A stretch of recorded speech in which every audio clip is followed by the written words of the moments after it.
Hello, plushies! Welcome back. I'm Velveta Loon, your Loony Moon Banette, but you can call me Vel. How is everybody doing? It's great to see all of you. Ark, Sinful, Duke, Melty, Pink Yandere Femboy, welcome in. Has it been an enjoyable Thursday for everyone? Thank you for the affection. Really, I'm very big. I should not be. I should not be this big. No, I guess I was only a little. Okay. Either way, a bit eepy today. You know what? That's valid. The week's almost over though. We're nearly there. If you have the weekend off and can rest. If not, hopefully the days off that you have are fast approaching and you can rest then. The EP is always real. I am forever EP. Though for the occasion, I have another Sour Stripes Rainbow Ghost, and it's fucking delicious. I've had only one of these before, and I need to get more because these are so good. Hello, Pink Yandere Femboy. How are you doing? Welcome in.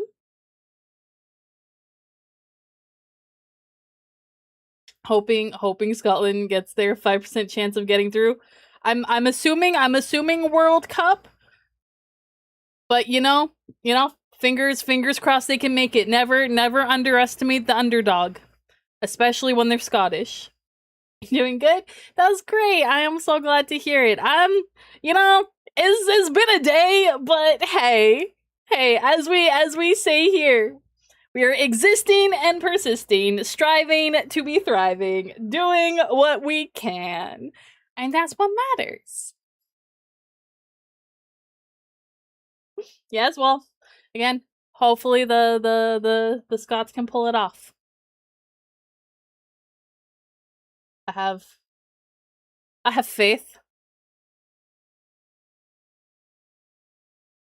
So we will be joined by Maeve shortly, and we have potentially 2 visual novels to look at today. The first one is a demo, so I don't expect it's going to take too long. And then the other one is the same one we were going over before, but they are definitely definitely gay, definitely vampires, and is definitely very fitting for this month. They drink Boston Dry. I heard about that. I did hear about that. You know, as the one thing I will say, as someone who is primarily Scottish, the fact that I cannot hold my alcohol to save my life is very surprising. It's not by Ebihime. Let me here while we're waiting. Let me get the info. Get the Steam page up. Where did it go? Oh my gosh. Nichi!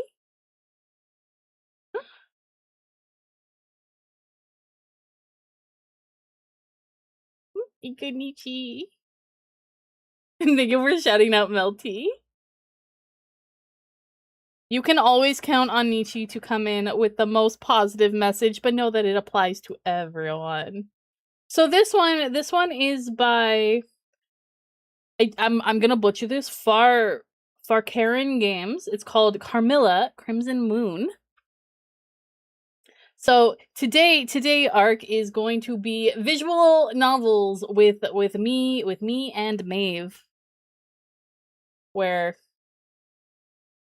we get vampire love stories, because you know I love me some vampires, and I love being gay, you know.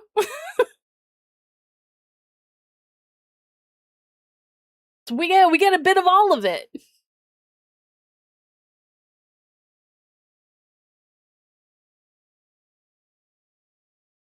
Also, Sinful, I hope the badge situation's been figured out. Let me know if it hasn't. Then I can try to... If you like vampires and being gay, you'll love Mythic Love. Gotta like it with that Yuri Yowie. I mean, there's no Yowie here, at least not tonight. We'll have to look into Mythic Love, though. Definitely.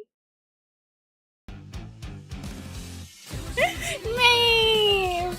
Thank you so much for raiding! Welcome in, raiders! My name's Velvet Loon, I'm a Loony Moonfinette.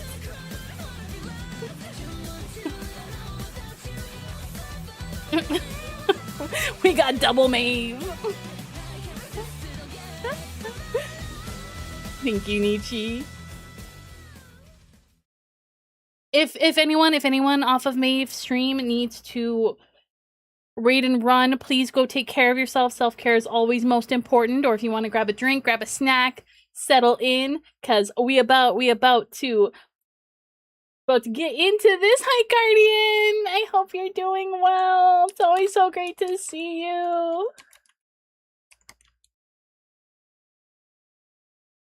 Still remember when Yuri on Ice came out and I went, where's all my women kissing? Men kissing? I'll take it! Hey, you know, they did kind of set themselves up for that by picking the name, but subvert expectations.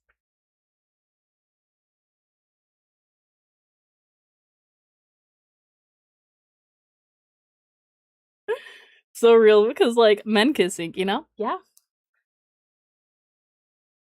We support all the genders kissing here. Kiss whoever you want, as long as everybody is consenting and of age.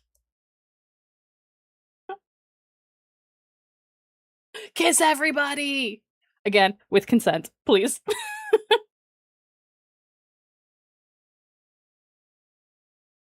Then will just give me another couple minutes to hop in the call, and we will be good. Yes, show the love. The entirety of our community began to make out furiously. Hey, again, if everyone's down for it, like by all means, have at. Let me make sure. Okay. Cool. Get this going as well, so Maeve can see when Faye gets here. There we go. And then, yeah. So a little bit of updates as well while we're waiting. So I did announce it. I did announce it on Discord, but my rivals game, the first match of my team is going to be at 2:30 Pacific on Saturday, or 5:30 p.m. Eastern time. And I do plan on streaming it. I likely will not be able to pay very close attention to chat because I will be locked in on the game, but I will be here and be live and stuff. Oh, Melty, if you could also, I'll send you my flyer because that might help you as well. But that's what'll be happening. And then if we win the first round, then we will be playing another match immediately after it, but then that'll be the end. So I will be once we're done, whenever the rivals stuff is finished. That's huge, baby. Maeve, hello.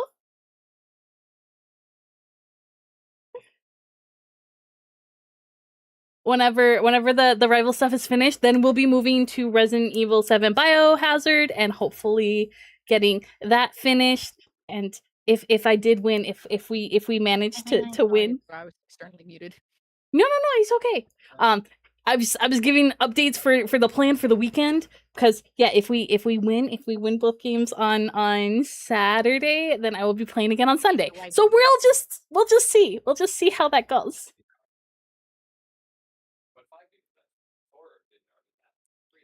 I will say it does sound like I'm a little delayed. Might just be a me thing, but I hear myself like 2 seconds after, or 2 or 3 seconds after I've spoken. That's weird.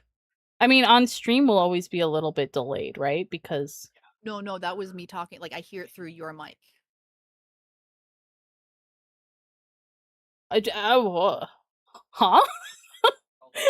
I have your stream completely muted, and I was hearing myself. You know what? I was sitting a little close to my mic. Maybe it was picking. Maybe, but like I just heard myself thinking maybe it could have been this stream if you're streaming your whole screen. No, I'm streaming application. I'm only streaming application. I don't know. I don't know.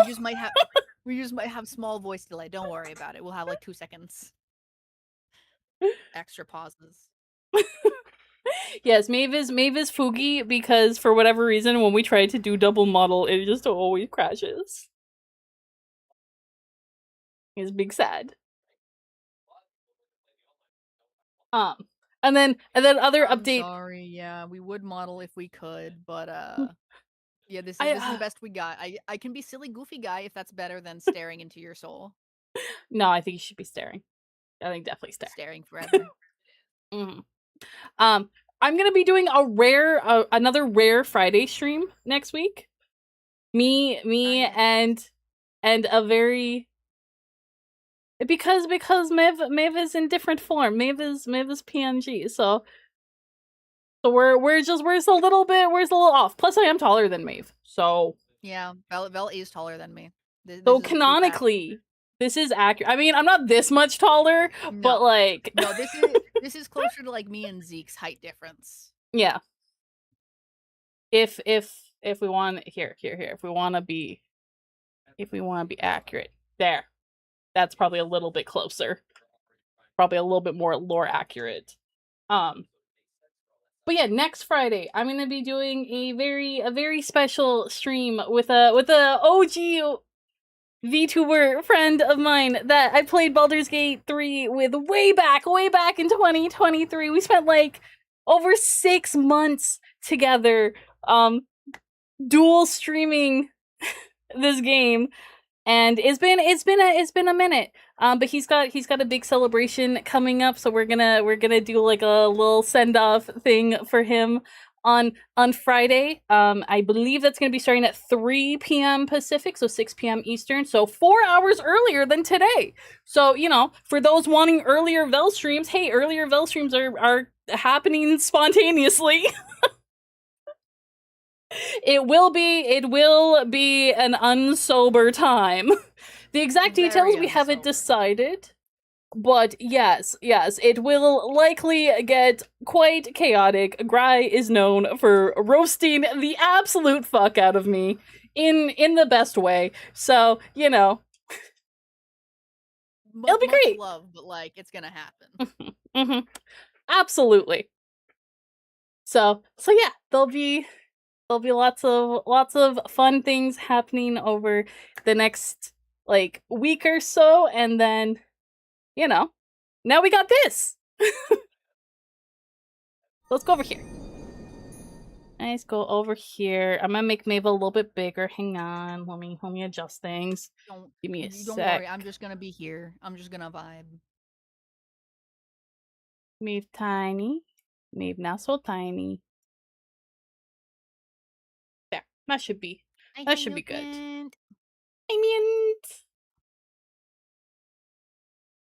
You would like some love? Okay, let me do that really quick. Also, possibly putting me behind you might be better for this specific scene. I was wondering, maybe I kind of wanted you next to me, but maybe go over there. Maybe that works. Okay. We'll see how it goes with text and stuff. It is a work in progress. It is work in progress. Mutant, I hope that you are feeling well rested after such a long stream day yesterday. I'm so proud of you for getting not only accomplishments, but acknowledging that you should acknowledge your accomplishments. That's so great. Please remember that, okay? You are worthy of being celebrated. You deserve it. So, tonight, before you go to bed, look in the mirror. Say, I deserve to be loved. I deserve to be acknowledged. I deserve to be celebrated. Can you try that for me, please? I know you can do it. Or at least try to remember. Yay! Good boy. Mwah!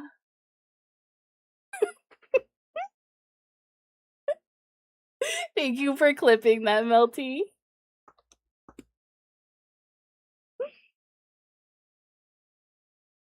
Nietzsche. I don't know if I can time out a mod, but like that's gonna be the closest you're gonna get to a ban. I would never. Melty is goated. Mods can be timed out.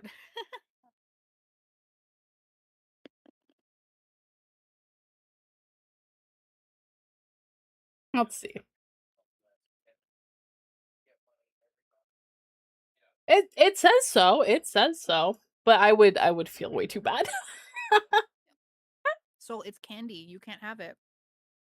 I fed you already. What do you want, my baby? She wants everything.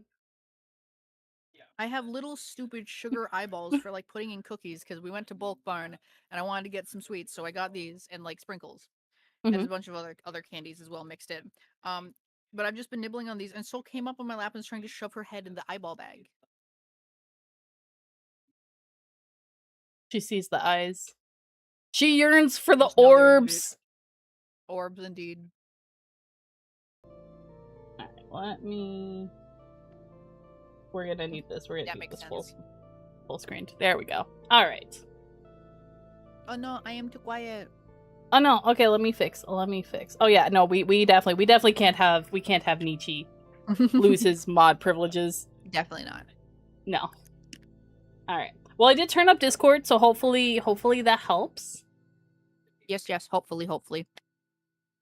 Alright.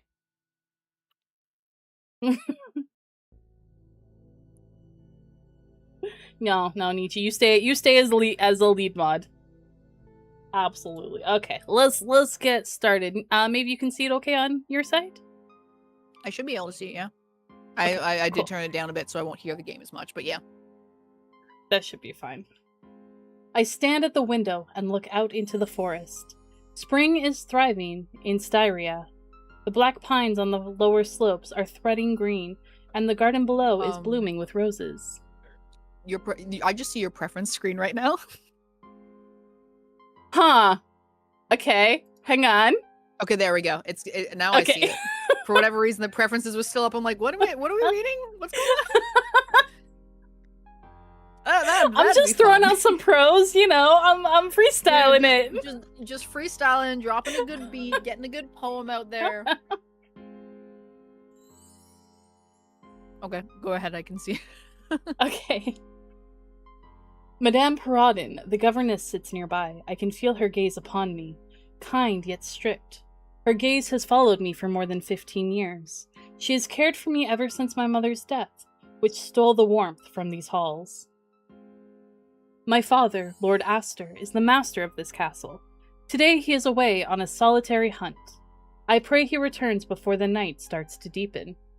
Yeah, of course you can ask a question. Also, I'm gonna say, for whatever reason, it's showing me the last screen you were on. It's not showing me the active one, because I saw this letter. I'm like, oh yeah, I see the letter now. Then the letter did not change. Now I see the picture with the man. Okay. Hit the menu for a second. Let me see if I see the menu, if it pops up. Preference. You see menu? I do not see menu. Okay. I see the man, though. Well, I'll hop between stream just to make sure we're keeping up. But yeah, I think for whatever... Now I see the menu. Okay. Why is stream lagging or refusing to load? I don't know what's going on. You know, here, why don't I try... Everything. I'm gonna try redoing it. Maybe that might do it. So, Ark, to answer your question, the one who wears the trousers is Zeke. Yes. Zeke does.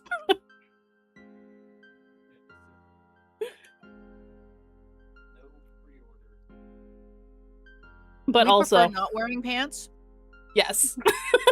Pants are awful. No, thank you. Wearing pants right now and they're uncomfy. Yeah, I'm not. I'm trying to think of the last time I wore pants. Probably. Yes, I guess like maybe a month ago. Boyfriend. Mm-hmm. It is a throuple. Out of the three of yes, it is a throuple. Out of the three of us, he is the most toppy top, so that is who you're looking for. Yes. It's Ezekiel Shadeheart who pops in from time to time. Chill and Bell stream. Because I think they knew about me and Bell together, and then they went, okay, this is partner? Yes.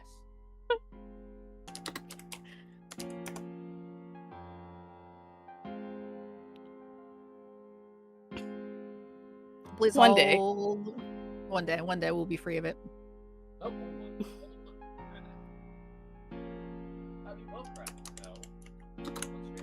Exactly. Okay, it looks like stream is back now because it is resuming the videos. Yes, there it is. Alright. Yeah. Hi, baby. You are not requested to be a voice actor. No, I know you love screaming. Mark, for a bit of information, I am always present within Maeve's streams.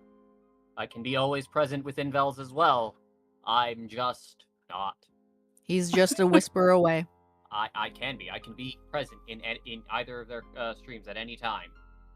Mm-hmm. If Zeke makes his presence known in my stream, you will know because he has his own song play. Yeah. All right. So Twitch yes, nerfing them. Two people in the same chat in the same stream is just going to absolutely nuke the internet How could we ever be in the same stream together? Absolutely. Come on, if you want to scream, come in my lap to scream. All right, take care, everyone. Enjoy the stream. Take a seat. Time for it's time for queer vampires. All right. You know what we got? Unfortunately, not yet. No, me and Zeke have lived together for a good few years. Vel and Zeke and I do not currently live together because Vel is in the States and we are in the Canada. Yeah. We are very separated right now. One day the world will stop darkness and we'll be together, and then the world will explode because of all the amazing love there. Absolutely. Thank you for the head pats, mutants. Hey, babies. So, my father, Alrighty. Lord Astor, is the master of this castle. Today he is away on a solitary hunt. I pray he returns before the night starts to deepen.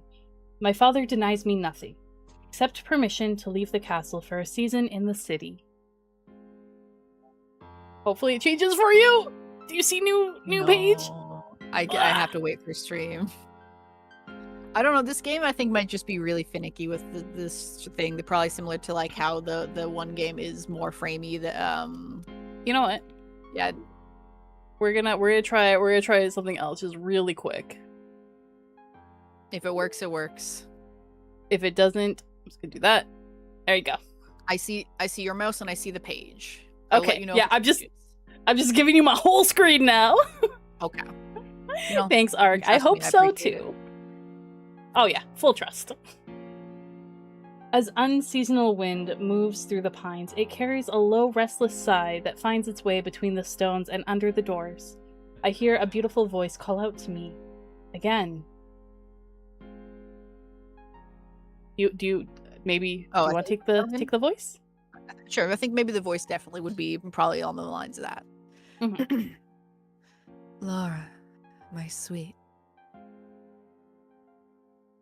But I'm mistaken. The wind has yet again made a fool of me. Hi, Frisk!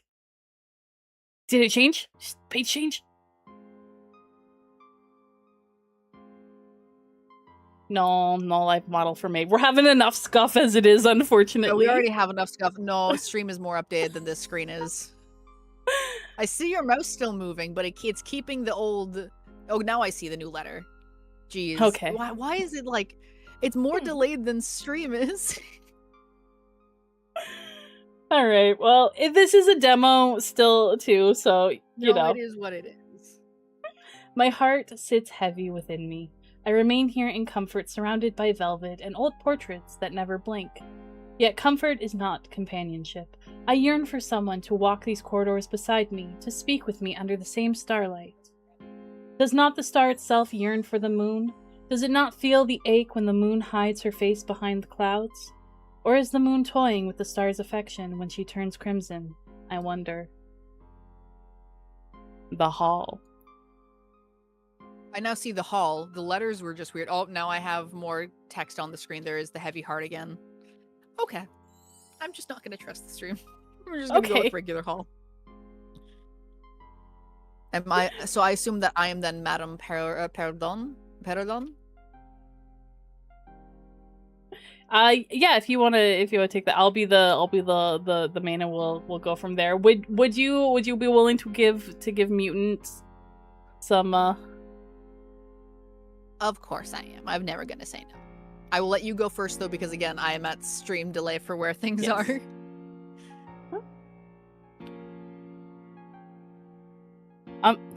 Holding. Is that a no mutant? Or is that just a fluster? Okay. I'm so glad you're ready. Such a good, pretty pet mutant. You are. You're a very, very good pet. Yeah. Aren't you such a darling pet? Such a sweet, good little lap pet for us, curled up all nice. Such a good pet.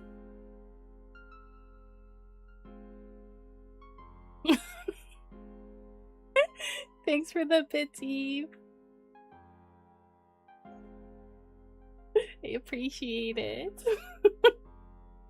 And is definitely well-deserved, mutant. You're very kind, Frisk.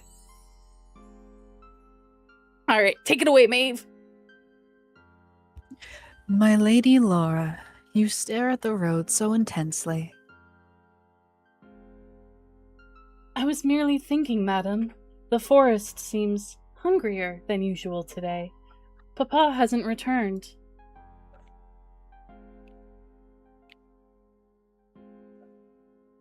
This is where we just gotta wait for a second. Mhm. I'm just seeing which one's updating faster. I think lordship will be back- Discord's not gonna work. I think I'm just gonna kill it. Yeah. Yeah, I think that might be best. Okay.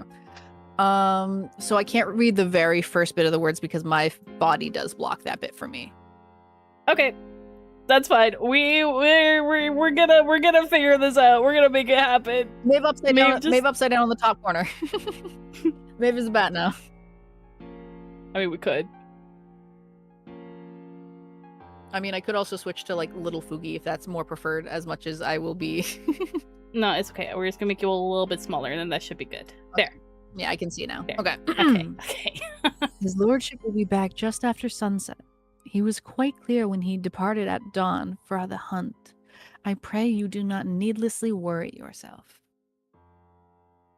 Yes, madam, of course. I know the forest is his second home.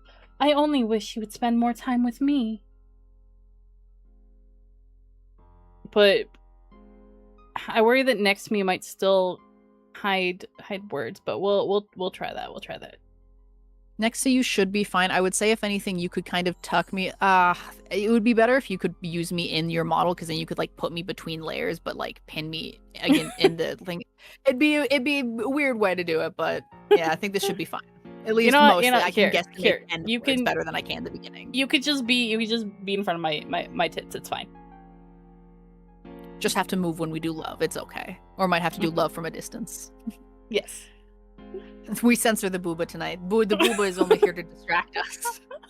The real true hotness is the vampires. You wear the stretch and hydrate, mutant. Your mind is a tempest, my dear.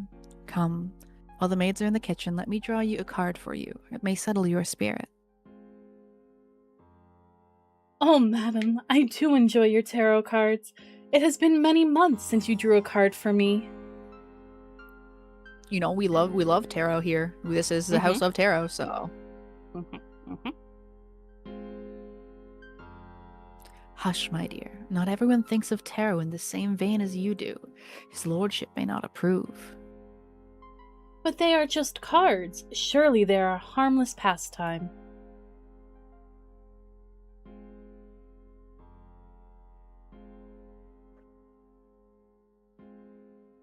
The cards are not always for humor, my child. The tarot guides us. It warns us. It speaks of what is yet to be written.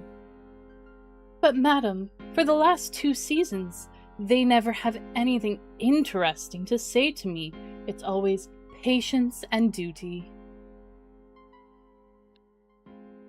Damn, that's too bad, Ark. Aww. In these times, Laura, it is a blessing to have an uninteresting life. There is safety to be found in the shadows of the mundane. Oh, madam, how can you suggest such a thing?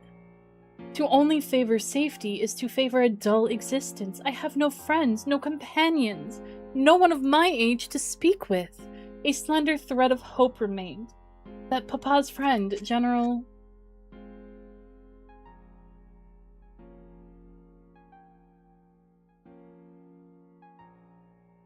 General Spieseldorf. Spielsdorf. I don't know. Something, yeah, Spielsdorf. something like that. The general. Yes, that he would bring his daughter to join us. I dearly held that slender thread. Even that was cruelly severed by a single note. Thank you for the So we're rose already note. gay. Oh yeah. I wish Absolutely. he brought his daughter. She was so pretty. I really liked his daughter. I wanted him to bring her.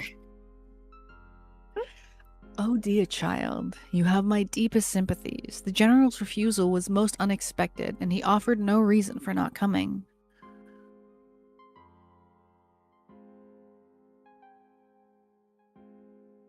If anything, Maeve's the guard dog, not me. Woof, woof, woof, woof, woof, woof, woof. His lordship is quite at a loss.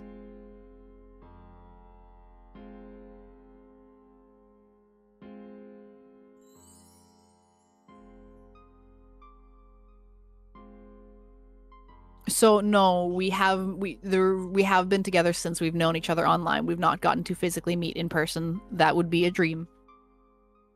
Maybe soon. Hi, Fran. Maybe soon. Mm-hmm. Hi, Fran. Welcome in. He has written back to the general. We must wait for how the mists. We must wait now for the mists to clear. Dangerous, spooky mist. Mm-hmm. Traveling the mist is risky. But remember, Laura, the heart's cry is often answered in ways that you do not expect. Oh no, what your heart cries for. You may get something you aren't expecting. Now, shall I draw, or do you prefer to cherish your melancholy a while longer? Forgive me, madam. Please, go ahead. Let the cards reveal the quiet fate that surely awaits me. This is just any character I play is just going to be spookily, like, taking long pauses. You know what? I feel like it's accurate. Well, this is unexpected. That looks like the Wheel of Fortune. Also, I It appreciate that does. arc. What is it, madam? Have the oracles decided to play a hand with me?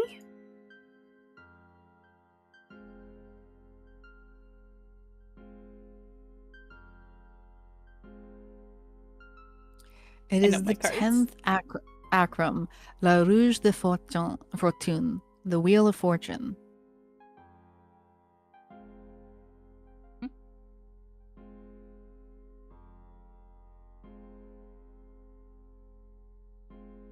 It signifies a profound shift and a change of states. So things are going to change very drastically soon, especially because it is in the inverse. Is it in the inverse? No, it's a right. I think it's right side up. upright. Yeah, that looks. I wasn't sure if it was meant to be the text at the top or bottom because I can't read it fully clearly because the way it's meant to be like a faded kind of light text. Yeah. Oh, madam. Maybe it's just my even shit ass eyes. No, it is faded. It is, but it seems like it is upright. Even Looks like after it, yeah. my outbursts, you indulge me. I complain of boredom, of stillness, and you miraculously pull out the card of change? You are ever too kind to me, despite my tantrums. The wheel is always turning. I never mislead, my dear. Not with the tarot. There's a turn in the wheel. Thanks for the cream pie mutants. Nice witch. Welcome in. Have a safe trip home. Yes, be safe.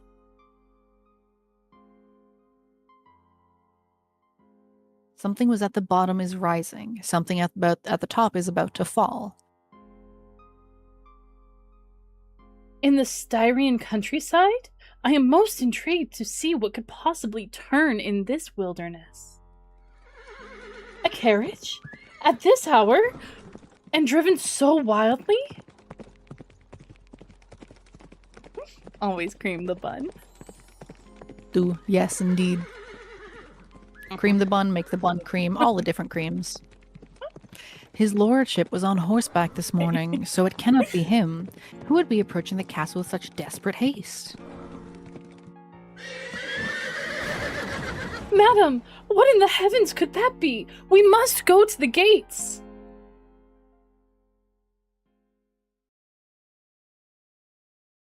I'm doing alright, Switch. Thanks. Laura, pray let me go and check.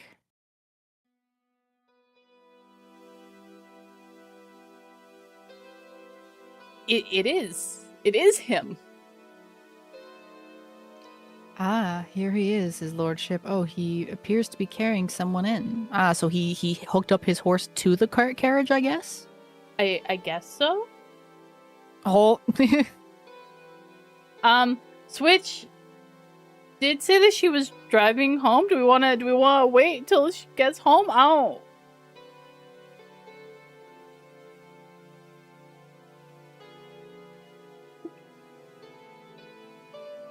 Oh, and another cream pie.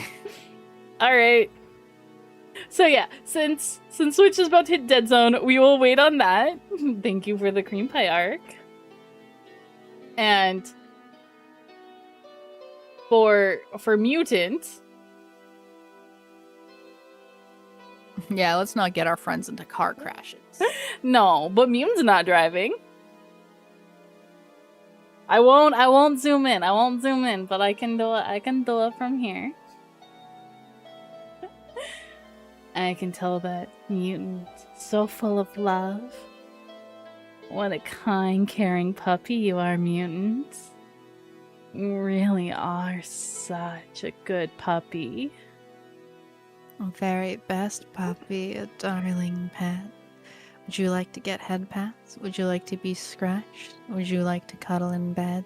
How does the puppy want to be praised?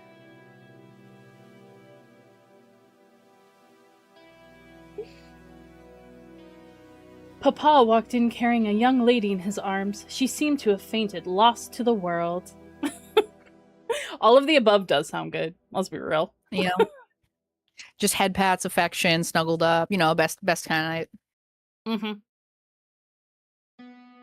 Yet, even in her stillness, there was an aura about her that commanded the air. She was the most beautiful creature I had ever seen.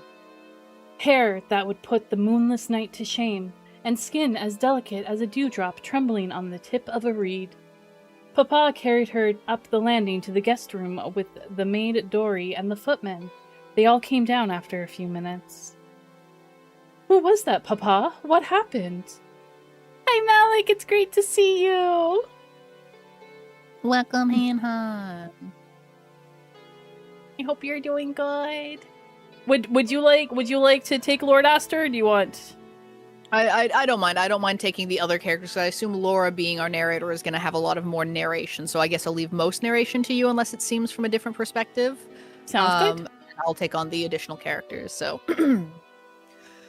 Laura, dear, a tragedy has been averted. Stream Shriek is 69. Let's go. yeah, funny number. I was returning from the Go hunt for when the a carriage shattered against the stones outside. I am sure you must have heard the horses.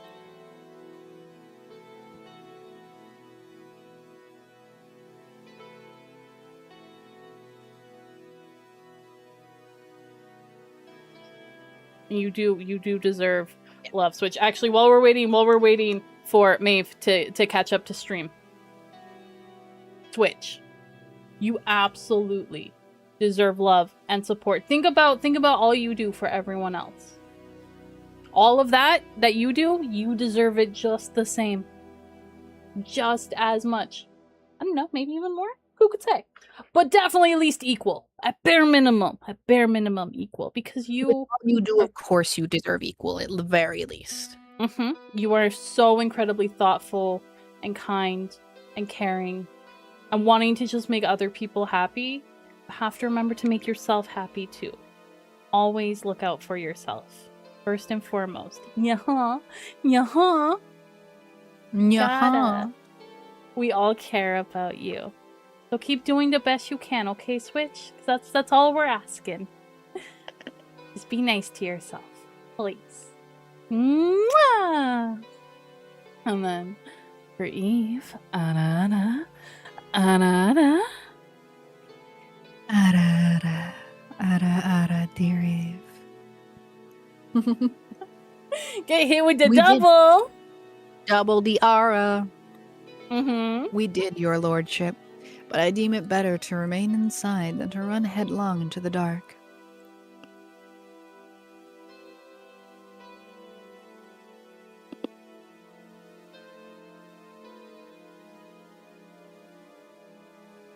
Quite right, madam. Yes, well, a young lady and her mother were in the carriage when it crashed. Double making your brain fuzzy. Good fuzzy, I hope.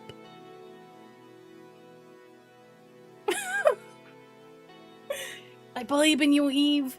You got this.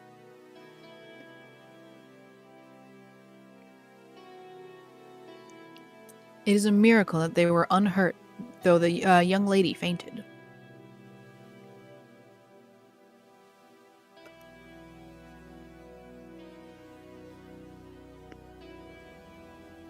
Her mother was frantic, planning to keep out such state.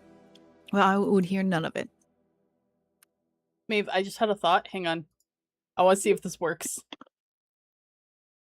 Yeah. It's a little janky, but we're gonna try it. Okay. And I think I can zoom in on it, so I can zoom in specifically on the like center section. I told her we have a young lady of our own who has long prayed for company. It changed! Yay! Okay. I have to share my OBS to Maeve so they can keep up with it. You better not keep denying the Switch.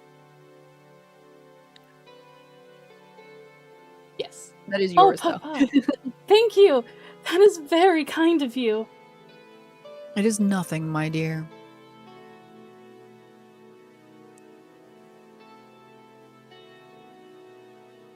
Her mother... Sorry, something is happening. I got a bit distracted. It's okay. It's okay. Her mother accepted my offer and rushed ahead once the carriage was arrived with some urgent business that could not wait.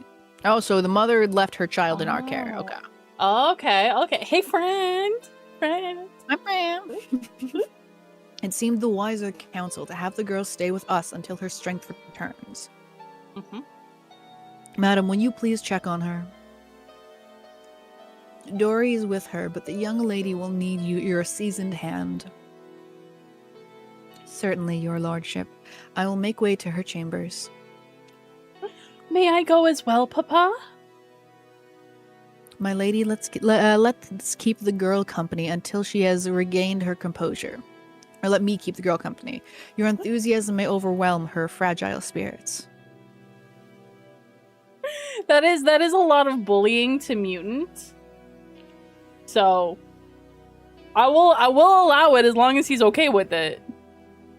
Yeah, as long as he wants more. But you know, you also have one Switch. If you're here, you already did the love part of it, yes? Yeah, I did. Okay.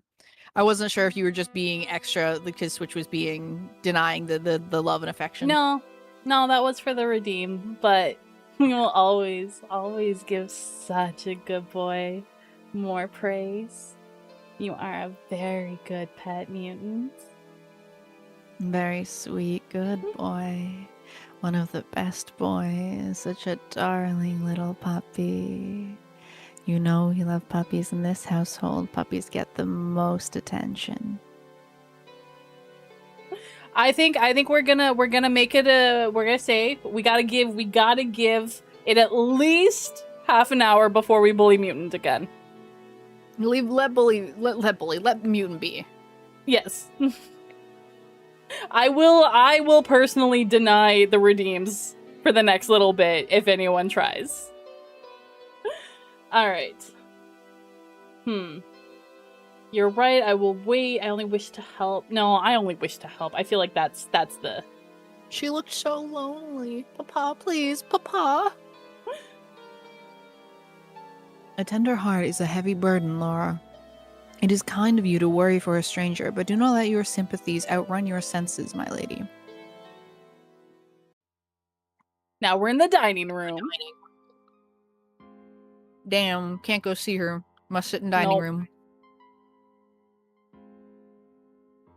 Madam, how's our patient faring now? Has the color returned to her cheeks, or is she still pale? Do you have all the medicines you need?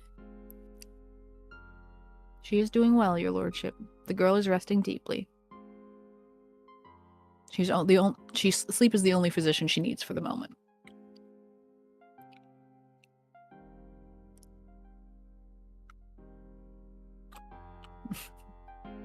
Should we need the restoratives, or sorry, I was checking what chat was saying. No, you're good. Ark, just make sure you react as in the zombie role, and then you will be able to see the full server. But you have to click the zombie emote at the bottom of the rules, otherwise you will not see the server. Should the need of restoratives arise, I shall secure them from the apothecary in town. I have a planned journey this week. That is a relief. Thank you, madam. Especially the whispers are here. I found myself wondering if I made a mistake by bringing her across our threshold. What do you mean, Papa? What mistake do we make by being kind? Oh, nothing, my dear. Just the winding thoughts of an old man. Papa, I am 20 years old. I am no longer the child who used to hide behind your cloak. You can tell me what troubles you so. Hush, Laura. The lady never speaks of her age at the dining table. It is unseemly. Oh no, I said I was 20! No! I've been scolded! No. Oh no! My apologies, madam, but I am frustrated. Father still treats me as a child. His lordship must have his reasons, my dear. Papa, you can tell me if something is wrong. Is there troubles in the village? It is likely nothing but peasant superstitions, my dear. 2 young girls have fallen very ill in the village recently. Villagers are very much shook. Fallen ill? Oh, Papa, we must get them the medicines they need. Yes, my dear. There is a rules channel. If you read through all 23 of them, it tells you to react with the zombie emote. I only hope that this isn't another breed of plague, and I pray that I haven't made a mistake by bringing the lady into this castle, endangering us all. Might the lady carry the affliction herself? Oh, your lordship, forgive me, but let's not invite panic to dinner. It's very clear the girl suffered an attack only of nerves from the crash. She was resting peacefully after the first 30 minutes. There was no signs of wasting, and villagers prattle on about. That is good to hear. Thank you, madam. Your level head is a comfort. Of course, your lordship. That is terrible indeed, Papa. Is there nothing we can do? Can we send the carriage for a doctor from the town?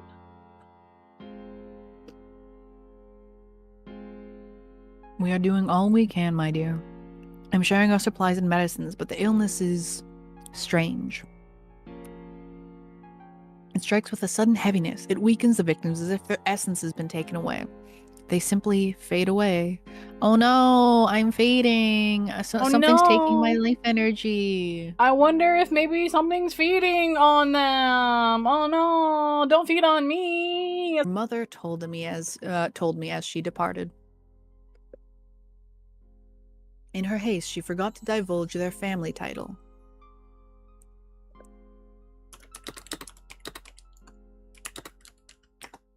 Oh, I'm going for ads. Okay, ads time.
Alright. Ads should be over now. Hopefully everything is free, and if you did not have ads, Yes. shh, don't tell the Twitch gods. Carmilla, what a beautiful name. Madam, when can we see her? Oh wait, I gotta zoom back in again. Oh. There we go. It zoomed out when I tabbed away for something else. Patience, my lady. You can see her tomorrow when she's ready. Until then, let the name be enough for you. I shall wait, such sickness in the village, and she's to rise. Carmilla, I feel as though I've known that name all my life. I must go and see her. No, okay, I will. I wanna do this. You know what? Fuck it. This is what my gut's telling me to do. It's also the demo, so we can always see. Mm-hmm. I feel as though I've known that name all my life. I must go and see her. I stand outside her door. Should I knock softly on her door? What has come over me? She must rest. I should leave. There's plenty of time to make acquaintance tomorrow. Maybe I can get a glimpse of her. Surely she would not begrudge me a look. I was like, no. Laura softly opened You're the just door so and looked intrigued with her. inside. I love it. I am. Her bed is empty. Wasn't she resting here? Did I mishear the room that Madam had settled her in? She did say the usual room in the guest wing. Maybe it's a different room. But then, why are the candles lit? Should I go to Madame Perrodin and inform her? But she will ask me why I'm awake at this hour when the moon feels drowsy. Maybe I'm mistaken and I've come to the wrong room. I should go back to bed. Oh, now we're in my room. Now we're in my room. Laura's diary. Am I right in not seeking Madam? Madam must have made a different arrangement for Lady Carmilla. I must not worry so. And yet, in the stillness, I can think of nothing else. Lady Carmilla looked so beautiful. I feel with a certainty that I have looked upon her face before. She resides like a memory trapped in the corner of my mind, a bird in a cage, the door now unlocked. No, I must not entertain such notions. A beauty like hers would not fade from my mind. Oh, Laura, do stop yourself from drifting. I am merely undone by my own fanciful imagination. Oh no, I'm thinking, oh no, I can only think of her. I'm only having thoughts of pretty girl, oh no. Good morning, my dear Laura. Did you sleep soundly, or did the storm of yesterday's excitement follow you to your dreams? Good morning, Papa. I slept well, thank you, though I found myself wondering how our guests slept. It must be so disorienting to wake up in a stranger's home. It certainly would. I do not bear the thought of leaving you in the care of anyone else. Oh, Papa, you would hide me away if you knew you could. Do you think me that selfish, Laura? Madame Perrodin is good. Perrodin, good morning. Good morning, your lordship. Laura. Just then, Dory entered with Papa's morning correspondence. One of the envelopes caught my eye. Have a good night, Ark. Take care. Enjoy your night. Bye bye bye bye bye. It was a beautiful lilac envelope bound by silk ribbons. Ah, look here. We have an invitation for the upcoming season. Can I go this time, Papa? Please? Papa, can I go? I would like to go to the season. I don't know what that means. Lady von Morgenthau requests the presence of Lady Astor. Why, that is you, Laura. Does that mean I can go this time? Oh, why thank you, Papa. I feared she might mean your other daughters, of whom you have none. Yes, but Lady von Morgenthau requests your presence for dinner on Friday the 7th of October. Okay, so we're in like late fall. Okay. Oh, Papa, may I go? You gave me your word last year. The season, the magical time when young gentlemen and ladies attend balls, suppers, and grand dinners, enjoying the brilliant company of society. Under the watchful eye of a proper chaperone, naturally. I had been denied the privilege last year. Papa had deemed me far too young and fragile for such frivolities. Yet I knew of several young ladies months younger than I who were permitted to make their debut. It had resulted in only true disagreement Papa and I had ever shared. In my anger, I vowed not to speak a single word to him for an entire week. Naturally, I relented within 4 hours, but not before he promised he would reconsider for the coming year. Yes, well, I said I would consider it. I see his gaze wander to Madame for guidance, I suspect, harboring a desperate hope that she might dissuade him. If I may venture an opinion, your lordship, it is time for Laura to take her place in society. Well, yeah, she's 20 at this time. Like, wouldn't this have been like much Right? younger? Like 2 Especially years in, like, ago? I hung. Oh, sorry, you. I immediately went in for narrating. It's okay. I hug Madam into light. Oh, Madam! Laura, where are your manners? Pray, compose yourself. But I knew she was quite pleased. Your lordship, Lady von Morgenthau would not look kindly upon a refusal. Laura, or should I say Lady Astor, is of age.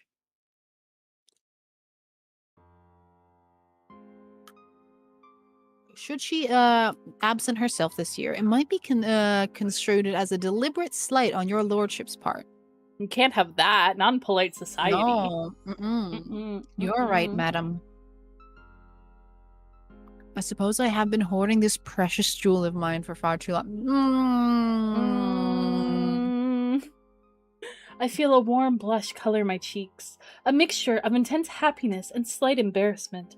Papa always does flatter me so. Oh, Papa, it is merely a dinner. I promise I shall return to your side before you have even found time to miss me. Of course, my dear. Madam, I trust you to make the necessary arrangements. You may rest assured, your lordship. Thank you, madam. I wonder how Veronica would have felt seeing her daughter debut at Lady von Morgenthau's dinner. Oh, Mama. She would have. She would have. I beg your pardon. Her ladyship would have believed it quite an honor, I am sure. Mama has passed. Yes.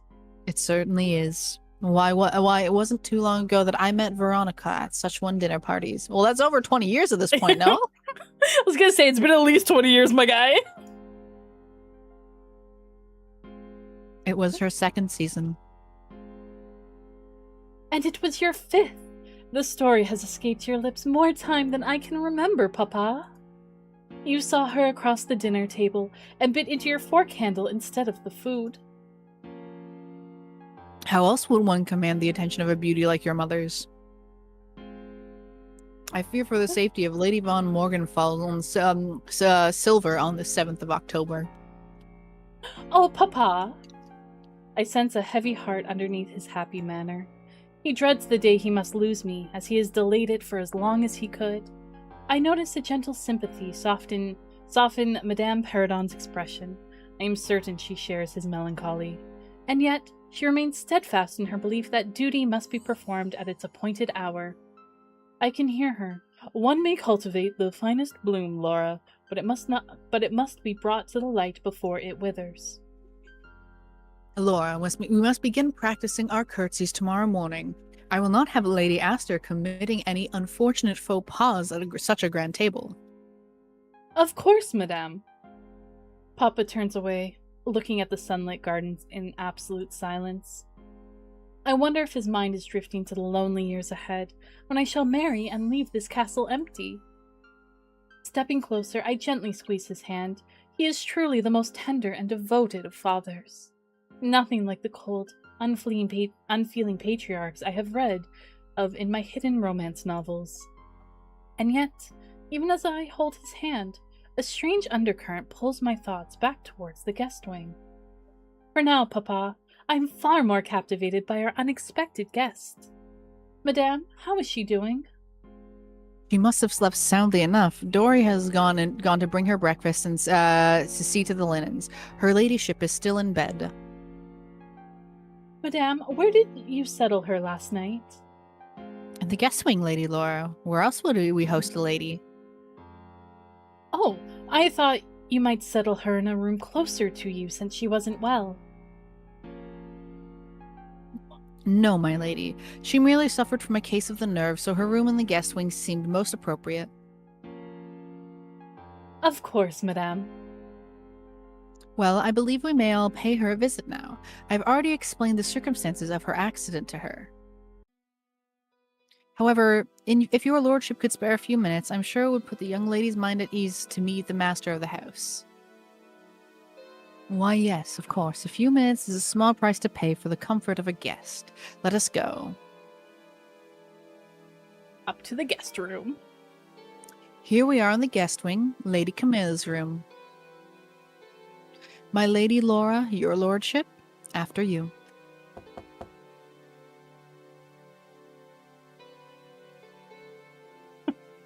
Oh my, Lady Camilla, I do apologize. We assumed you were ready for company after Dora came back with the servants from the servants' hall. Ah, now I get to give our lovely heroine a voice. Yes. Madam, I am so sorry. I was lost in the view of the Styrian mountains. May I take a minute to make myself presentable?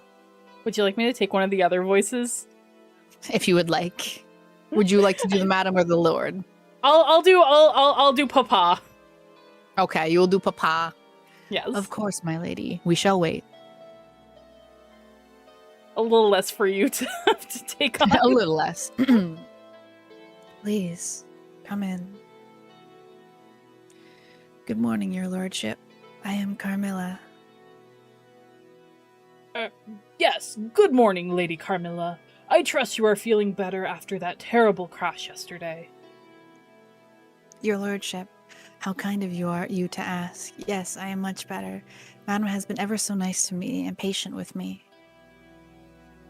Your lordship, I must apologize for intruding upon your home yesterday in such an undignified manner. Oh, no. Not at all. Not at all. Madam told me of the crash yesterday. You must have insisted that I stay within your walls. That is very kind of you, your lordship. I certainly did push your mother to let you stay back, but pray tell me, how did you know this? Mama would never have left me behind without being subject to much persuasion, your lordship. She does not enjoy me being away from her. You must have been very insistent. Ah, you have the gift of perception, milady. I cannot blame your mother for wanting to keep you close. I must be honest, I was acting rather selfishly. Your lordship?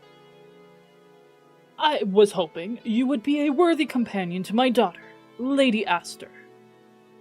Greetings, Lady Carmilla. It's a pleasure to finally make your acquaintance. I'm so happy you're here, though I wish the circumstances were much less frightening. Lady Astor, I am delighted to make your acquaintance. Your lordship, I am flattered you would think me a worthy companion. Your daughter herself seems to be quite the vision of grace. Thank you, Lady Carmilla. Perhaps we can leave your lordship to his business so the two young ladies can make better acquaintances. Yeah, acquaintances. Yeah. Oh, yes, quite right, madam. Yes, we shall leave you two to get better acquainted. Goodbye for now, Lady Carmilla. Thank you, your lordship. I am fortunate to be in your care. It's no problem at all, milady. No problem at all. Madam, can you please help me with some medicines? I need to send them to the village. Yes, your lordship, of course. May I take a few moments here? I was going to help Lady Carmilla with... Laura can help Lady Carmilla. The carriage needs to go to the village right away. Yes, of course, your lordship.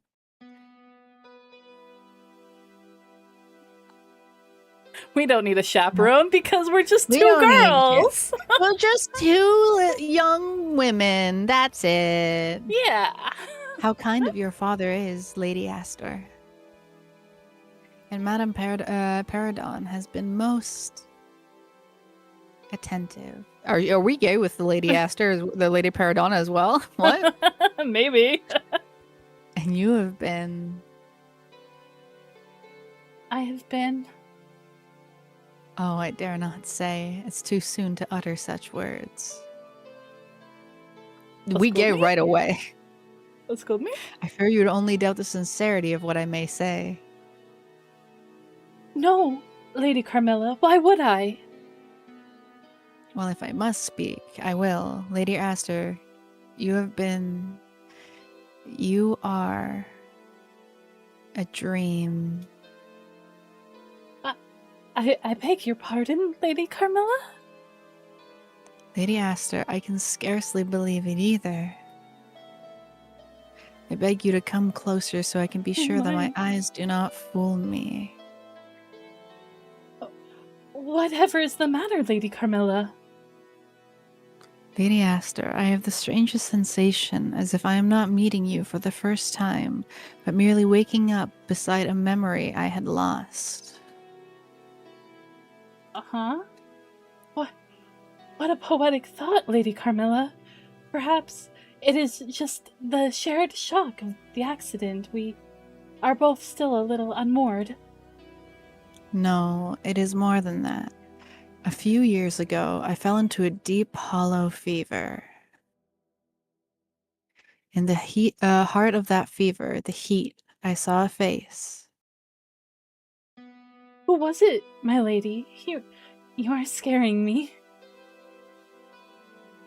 A face with the exact eyes, this exact curve of the lip, the exact gold locks.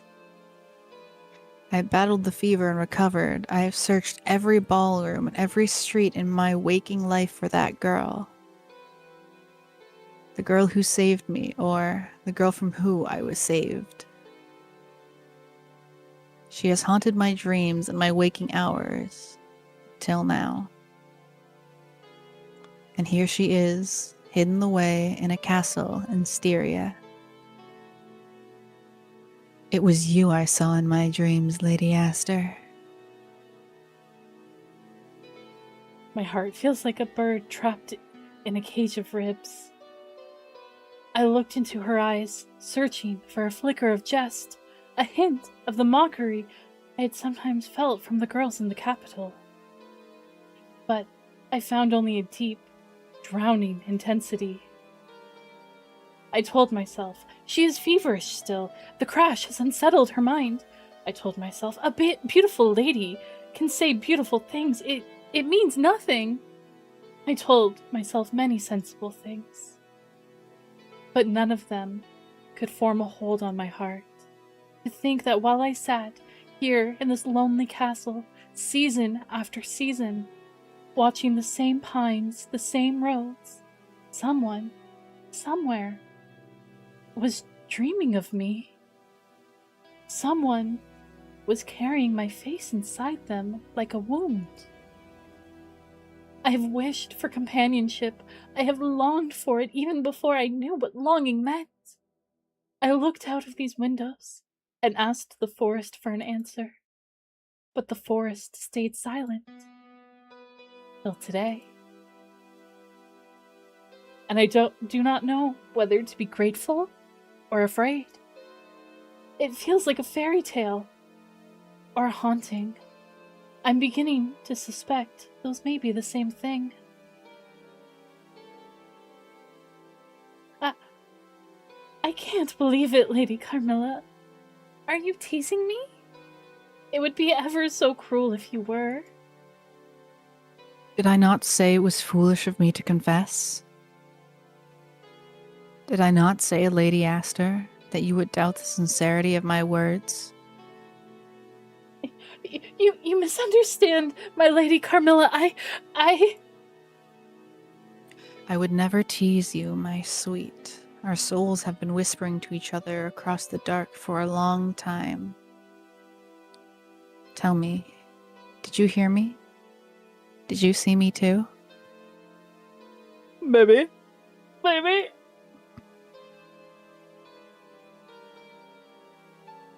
I thought you were a nightmare.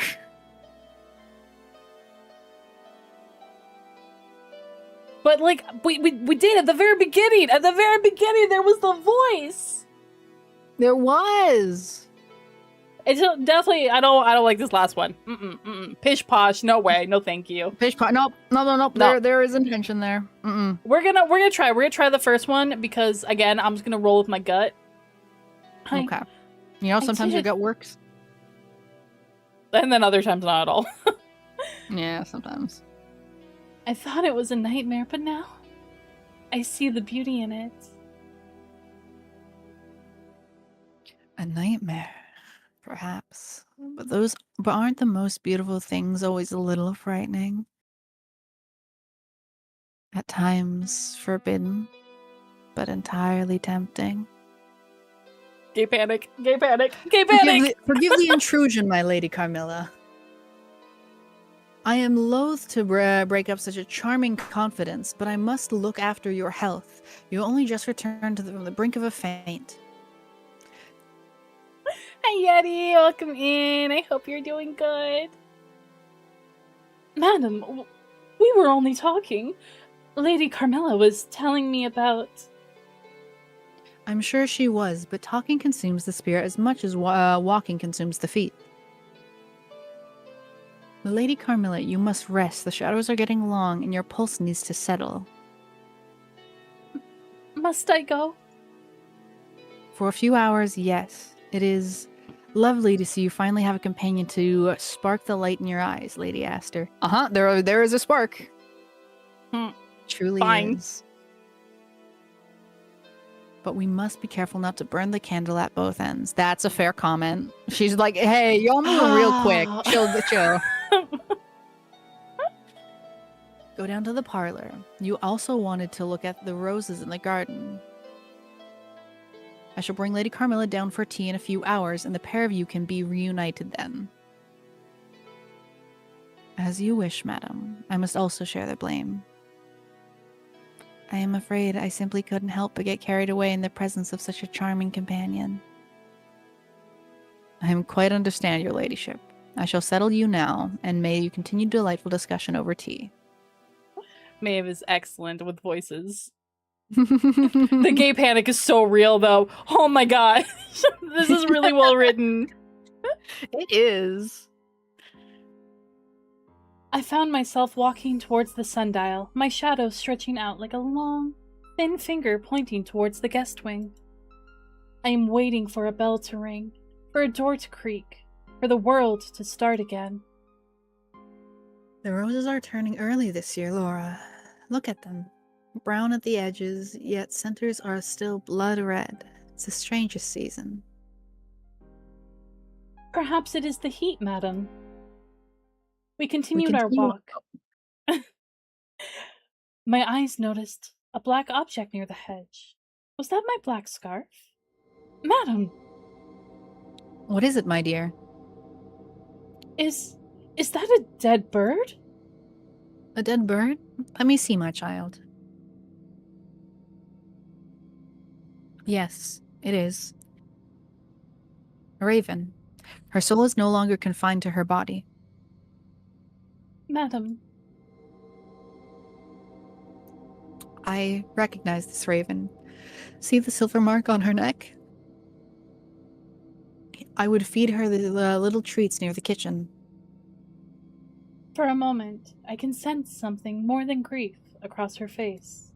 A strange expression, as if she's counting to an ominous number. But she hides it quickly, as she always does. Oh, madam, was she your pet? Far too intelligent and free to be my pet, my dear. She was a friend of sorts to me. Like a familiar. Yeah. Oh, madam. I hold her hand to offer solace. She holds it for a moment. And then let's go. Casually listening to cute streamer's voice over Yuri novel while he put Gooner decals on your car in Forza. What a life. That, you know what? Eve, That you are is indeed living your life best choice. life. I agree, that is the best life to live. Don't worry yourself, my dear. Such things happen. This is just below the guest wing, isn't it? Yes, I can't see any wounds on her. She appears drained. What must have... Lady Laura, I beg you not to stress yourself. It is indeed strange, but let us not dwell on it. Let's not think of death. Let's just not. Yeah, let's not. She always calls me Lady Laura when she no longer wishes to pursue a topic. Her heart must be heavy, but she hides it. How kind she is! She shelters me from every omen. I am sorry, madam. Thank you, my dear. I will come back later to lay her to rest. But I find myself wondering about the guest wing. Why would madam say that? What is it she desires to say to me, but refuses to? Is it about Lady Carmilla? But madam has said so many times that she is still unwell. Madam, what do you mean by saying it is below the guest wing? Do you mean that? Do you not mean anything? Oh, I do not mean anything. Okay. Oh, sorry. A brain spliced. My apologies. Go back. It's okay. Lady It's okay. I thought you paused in the middle of your sentence because I said I saw the word anything. My brain just what? Mm-hmm. I thought you misread it for a second. Lady Laura, I think it's best we continue our walk. I do not mean anything. Come. We walked further down, reaching the small pond again. You have a glow about you today. But be careful. Madam? Some fires give light, and others only consume the wood until there is nothing left but ash.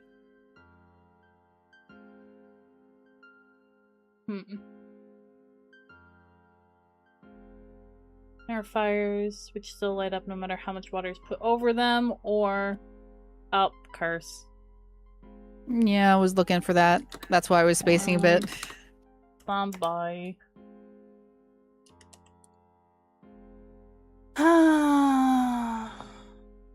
Sucks. Yeah.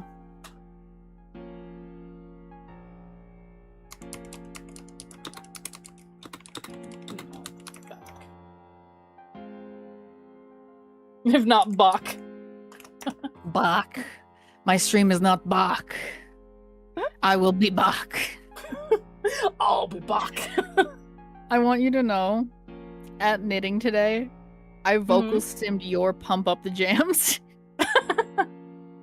Your specific tone and intonation and the way you said it, I stimmed that. Pump up the jams till the beat is thumping and the jams are something.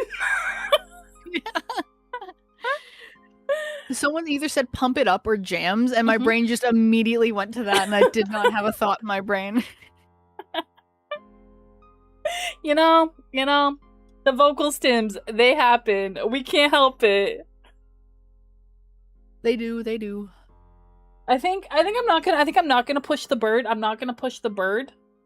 Yeah, I would say definitely the more fires topic, because again, the idea is some fires will burn regardless of what you do. Yep. You cannot dampen them.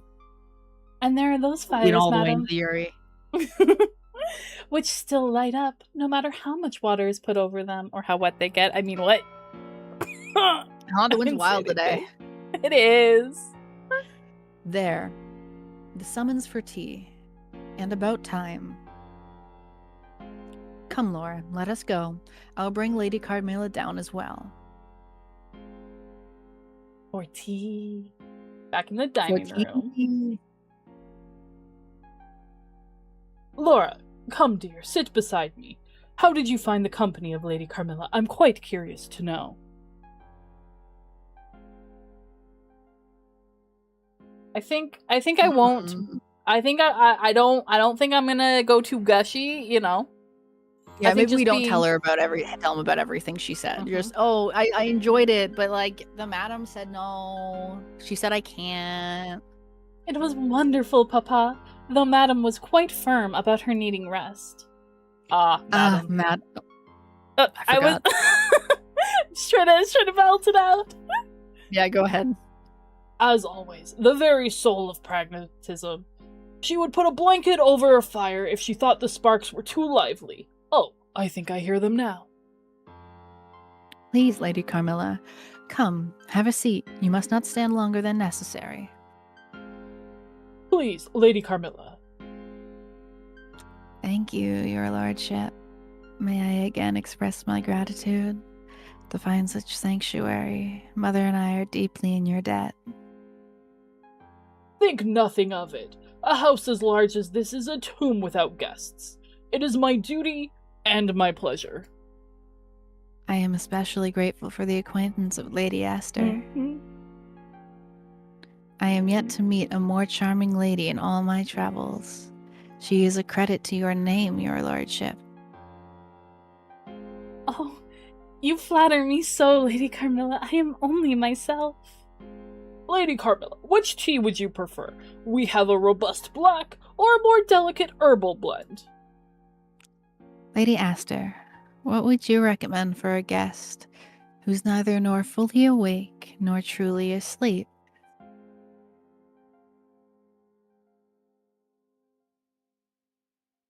Valerian will put you to sleep. Valerian is the sleep tea. Yeah.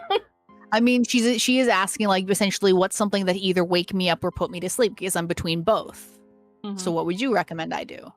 I mean, I feel like we need some dark shade. I think Maybe I think just that like would... a little bittersweetness. You know, there's some joy in something bittersweet. I know you don't really like bitter, but I do. Yeah. I can tolerate a bittersweet, especially in like storytelling, because that's funny. Mhm. But bittersweet I can tolerate, just bitter I can't do. That's fair. The dark shade, Like dark chocolate's really good. I love dark chocolate. I do think it's deliciously bittersweet. Oh, you are rather delicious yourself, Lady Laura. Is there even such a tea? I must try it. Ahem. If I may say so, I think a medicinal brew of ginger and honey would be best for the nerves. Cock-blocked! They're quite literally like over the table making eyes at each other, and the mom's just like, knife and table, stop it. Dude, put your lady boners down. Of course, madam. You are so very thorough. Yeah, they're just like making eyes at each other, and she's like, bitch. Yes, Lady Carmilla, we are all quite reliant on Madame Peridon on these matters. She always does look out for us. It is my duty, your lordship. I do not take it lightly. Speaking of duties, I must go to the village tonight. I may stay in the village inn if it is too late. Clip blocking, yes. Oh, Papa, I was hoping we would have a lovely dinner together, especially now that Lady Carmilla is well enough to join us. I am afraid it cannot be helped, my dear. There is discontent in the village. One of the girls who was ill died last night. She was almost a husk of her old self. Last night? Yes, the news only reached us this evening. I have been dreading it since last week. Oh, Papa! It is one night. The villagers are restless. Firstly, they whispered of the plague, but now there are rumors of poison, of the occult, and Satan. I must go calm them. Oh no, not the occult. No, How whatever could it be? At least they didn't say witches, am I right? Yeah. We just don't like generic occult in this house. Gotta be specific with your occult. Mm-hmm. Oh dear, I did not know your lordship was burdened with such tragedy. Why are you smiling? He has a clear upset expression. Why are you smiling? I hope my presence is not a weight upon your mind. Shall I write my mother? Perhaps she can send a carriage for me sooner. Not at all, Lady Carmilla. That could not be further from the truth. It is the Lord's cross to bear the sufferings of his people. Please, stay as long as you wish. How kind of you, your lordship.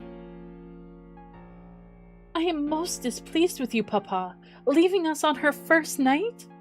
I'm sorry, Laura. I didn't know you'd be so upset. I thought you'd be glad to have me out of the way so you and your new friend could talk in peace.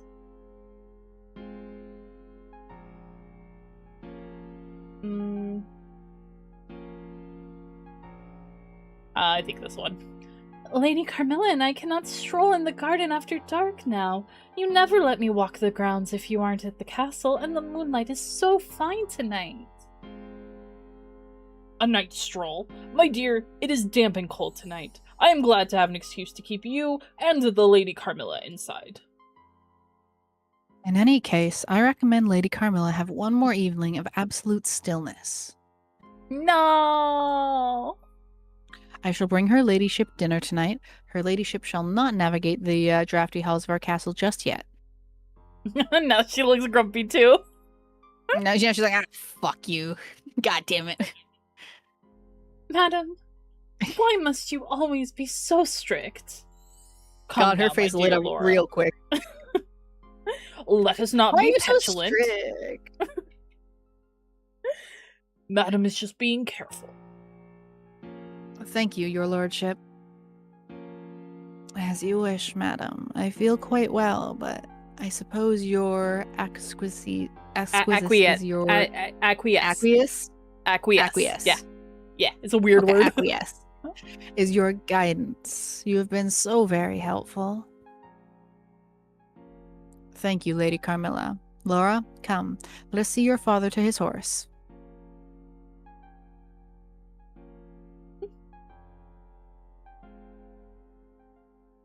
Dinner time. Dinner. Madame Peridon, are you quite certain we cannot have Lady Carmilla join us for dinner? Surely a little company is as medicinal as sleep. Quite certainly, milady. You have become restless, my dear, running wild with curiosity. You would do well not to keep such impulses. You do well to keep such impulses under lock and key. Yes, madam. I wonder if I will ever a moment with Lady Carmilla alone. Oh yes, I do have an opportune time. Madam, were you not planning to travel to the town this week? To the apothecary? I have delayed my departure, milady. Damn it. The Lady Carmilla needs care, and she needs watching. So do you, it seems. She's literally intentionally doing it. She's like, no, I see your shit. I see your the stain on your dress. Stop yourself. I shall not consider the journey for at least another week. Of course, madam.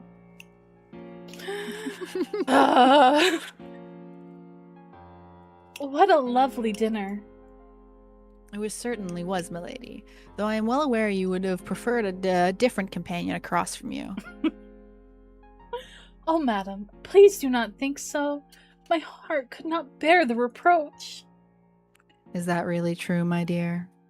Oh, she's blushing! Oh, how could you doubt that, madam? It is only that she is something new, a light in a very dark forest. I understand, but new lights often cast the deepest shadows.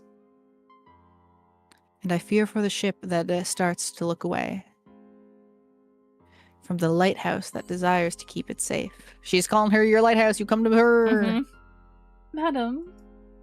Madam has always been so wise in her counsel. Perhaps I am the one who is foolish. You're still so very young, Laura. You do not yet understand how fiercely some of us can love. Even when the path may lead us astray. Oh yeah, she absolutely knows what's happening. It's like, it's not proper in society. The sincerity. I think she herself may understand a little much. The sincerity with which Madam says those words makes my heart skip a beat. Madam, No matter. I wonder how his lordship is faring in with the villagers. He must be staying back at the inn. It is much too late to journey back home. Yes, Laura, his lordship is a pillar of strength. It is most admirable of him to spend his precious hours soothing these peasant superstitions, even as a thankless task. Come, let us retire to our beds. It is late. Yes, madam. I will go to bed. Totally. Yes. Won't do anything bed. else. Voices? Ah, Dory voices. and Lily should have been in their quarters by now. Indeed, it is them. You want to do Dory and I'll do Lily? Sure. Lily, you did you hear what Madame Peridon said? Let it go, Dory. You're ever so quick to anger. Peasant superstitions, indeed. She forgets her place. She is a peasant just like the rest of us, governess or no. I can almost hear Lily trying not to laugh. Now she's acting all high and noble because she runs the household. But Dory, she is ever so kind to us when we have our little troubles. Huh. But one must admit, she's as jealous of Lady Carmilla as a duck is of a swan. And why wouldn't she be? Did you see the master? His lordship couldn't take his eyes off Lady Carmilla. Oh, so now they're upset because the lordship wants Carmilla, I guess? Or What? just seems like entranced She's by her. captivating? Yeah. If the madam had any secret dreams of rising above her station with him, well, it's because the madam may be jealous. Dory! Why else has she lingered these past 15 years since her ladyship passed? I hear she was in the castle even before her ladyship's passing. Even before my mother passed? But she was my governess since I was 5. That's what Papa told me since I can remember. How could this be? I wonder if she has a secret suitor in the village. She does sometimes leave the castle at odd times. Really? Yes, I woke up yesterday from a nightmare in the middle of the night and I heard her enter through the scullery door. Madame was not in the castle till midnight. She must have been called to help with someone's illness. Maybe to aid the girl who died in the night. How kind of Madame. But she didn't stay at the table in the morning. And in the evening, she was surprised. She was as surprised as I was when Papa told us the girl had passed. Lady Carmilla was not in her room last night either.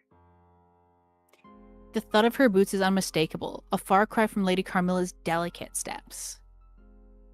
Come now, Dory, dear, that is hardly a fair comparison. One is from our rugged Styrian hills, and the other, well, surely from Vienna or some other grand place. Truly, Lady Carmilla, she's a beauty for the ages. I'm surprised a High Lord hasn't whisked her away by now. Perhaps she's engaged and hasn't said? That would be a bitter draught for his lordship, wouldn't it? I must ask Lady Carmilla. Maybe she is betrothed to a handsome baron. Why would she not be? Dory, please, shh. We'll find ourselves in the stocks if the walls have ears. I only hope that I'm the one to assist her tomorrow. Is it true, Dory? Is her skin really like cold ivory? Yes, Lily. She asked me to help her with her gown and chemise. I must not let my mind wander. I only got a glimpse of Lady Carmilla and her chemise. Dory was able to help her, to touch her. I know it's forbidden to speak of such unholy desires, Lily, but I was tempted to linger in the room. Gay! So much gay! All the gay! There's a scent about her, like lilies left in a crypt. I must not say more. My dear, let us not commit a sin with our tongues. Are you going back to the village tomorrow to see your mother? No, and you shouldn't either. Those superstitions have me chilled to the bone. I wish not to capture those girls made those girls ill. Have you heard of Agnes, the blacksmith's daughter? She died yesterday. They say she died screaming that she heard things in the dark, voices calling to her from the air. They always say that to put the fear of the devil in us. But yes, let us stay within the walls. I only hope we get more glimpses of Lady Carmilla tomorrow. Madame is trying to keep the lady hidden away in the shadows to use her health as a mask. I wonder how long that shall last. Not for very long, I suspect. Come, Dory, let us retire to our beds before the candles fail. I can scarcely breathe for the heat in my chest. Is it truly possible? Am I envious of Dory? To think of Dory's hands upon those silk ribbons, helping Carmilla emerge from her gown like a pearl from a dark shell. Is that why the blood rushed to my face? And Madame Peridot, why is she always so strict with me? What did she mean by fierce love? Oh, I'm not able to settle my thoughts. She behaves with such practiced, icy politeness towards Lady Carmilla, and she guards the door to our friendship as if it were the gateway to hell itself. I must stop these unwelcome thoughts. They are a malady of the mind. And Papa and Lady Carmilla? Dory could weave scandals with mere dust motes. No. Carmilla is a creature of spring. Surely she is far too young for a man of Papa's winters. Dory requires a stern lesson in propriety before her tongue brings the house to ruin. I should write my diary. That will soothe my heart. I wonder if Lady Carmilla is asleep, or does she lie awake, staring at the same stars I do? She seemed in such a radiant mood at tea, like a flower finally finding the sun. Perhaps I should not have mentioned the nightshade. I hope she didn't think me forward, though she was quite forward herself when we sat in her chambers. I wonder where her family seat lies. I must ask her tomorrow. Her touch lingers on my skin like a cold brand. She is so beautiful. Maybe I can show her the poem I wrote about her. I really must not. Yet, she is so indifferent to flattery. Perhaps my praise will please her, and move her to reward my devotion with deeper secrets. I am left longing for ivory skin.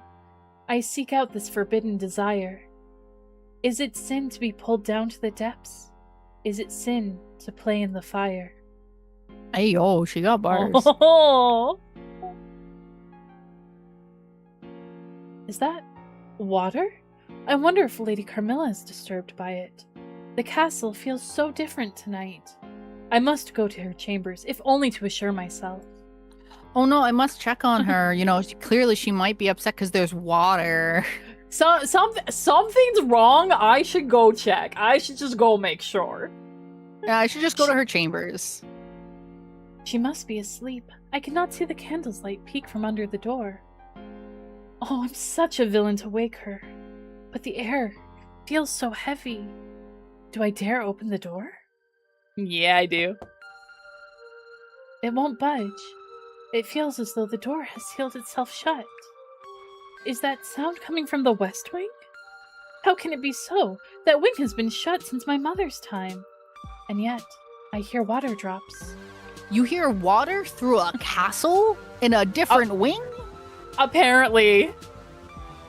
The door to the west wing is open. I must go in. Bobby. Hello. Bobby. Hello. Oh. Laura, is that you? I hear the rhythm of your blood coursing through the stones. Hang on, music is too loud. I need music to be a little. Okay. It just got very intense. All right. Oh, okay. There we go. Lady Carmilla, how did you? Why? How are you here? It is freezing. Oh, Laura, the water is ever so pleasant, my sweet. But the most pleasant sensation is knowing your eyes are on me. I yearn for you to see me, to truly see me. Will you waste those idle hours of eternity in my arms? Lady Carmilla, I'm gonna be bold. I'm gonna step closer and touch her shoulder. My feet guide me to her. I do not know how, but my arm stretches out to touch her. The air is heavy with steam. Yet, when my fingers brush her shoulder, her skin is like carved marble, and as cold as frost in the Styrian winter. My sweet, yes. Thank you, mutant. I to feel your touch, to feel you trace intricate patterns upon my skin. Lady Carmilla, I beg of you, let us return to our quarters. The hour is late. Madam will wonder where we... Oh, Laura, you must never fear the dark when you are with me. In my arms, you are entirely safe. A strange lethargy steals over me, yet I cannot look away. She continues to bathe, her pale ivory skin starkly cut by the heavy tresses of her dark hair. The rising vapor grows oppressive, stifling the breath in my throat. I feel dizzy, untethered. My bosom heaves as if my very corset is constricting my heart. My gaze hopelessly follows the dark silk of her hair down the curve of her waist. Do not linger on a knife's edge, my dear Laura. Come to me and let the world fade away. She begins to turn. A wild panic seizes me. Do I have the courage to look into her eyes? I confess, these are dark currents stirring within me that I do not understand, that I'm terrified to understand. Oh, my sweet. Finally, I can lay claim on what's mine. But as she faces me, her gaze suddenly shifts past me. It locks onto the vaulted ceiling of this ancient bathhouse.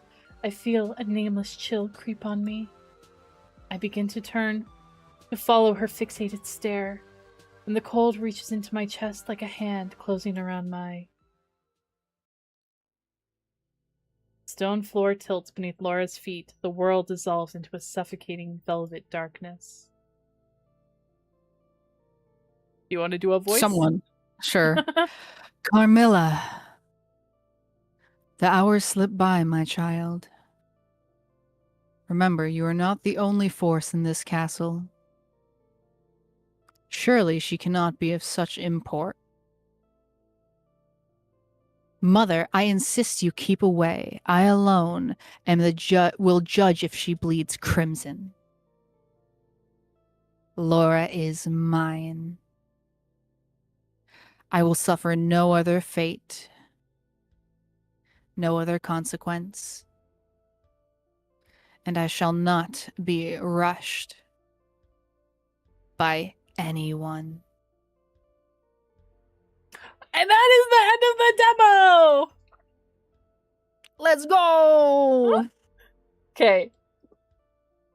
Deadass, that was I think that was really good. That is very good writing, especially for like the demo. I don't know if like this is skipping parts and actually like leaving things out that will be in the other story, or this is like the actual pacing, because it's a good, nice, fast pacing. Very much a lot more payoff than the other one, because the other one is what I had told you I consider true Yuri, which true Yuri tends to be a really, really slow burn. It is. It definitely is slow, but I mean, I think we made decent progress last time, and we'll go back to it here as well. But yeah, that was really good. So yeah, the developer reached out and asked if I would be interested in sharing it with all of you, and I was like, hell yeah. We love the gay round here. We were just doing gay vampires, so it was such a good coincidence. Well, exactly. So again, this is called Carmilla Crimson Moon demo, available on Steam right now. If you wanna go through it yourself, maybe make different choices than I did. You know, Maybe and more shot. it is. Oh, This okay. It's gonna be out in October. Mm-hmm. So you know you can wishlist it and stuff. Very good. Maybe Halloween time to get more gays to happen. Mm-hmm. We got Pride in June. We got Carmilla and the Moon in October. Exactly. So I hope you all enjoyed that as much as I did, because like the other one, we may still reach it, but like I had so much gay panic, like just so many times. I had it, and you know it could have been you also doing the voice lines to amped it up. Well, yeah, I'm pretty sure there was a moment you may have been a little more quiet, because again, the... You are mine. Just gonna do that right on stream, telling you you're okay? there?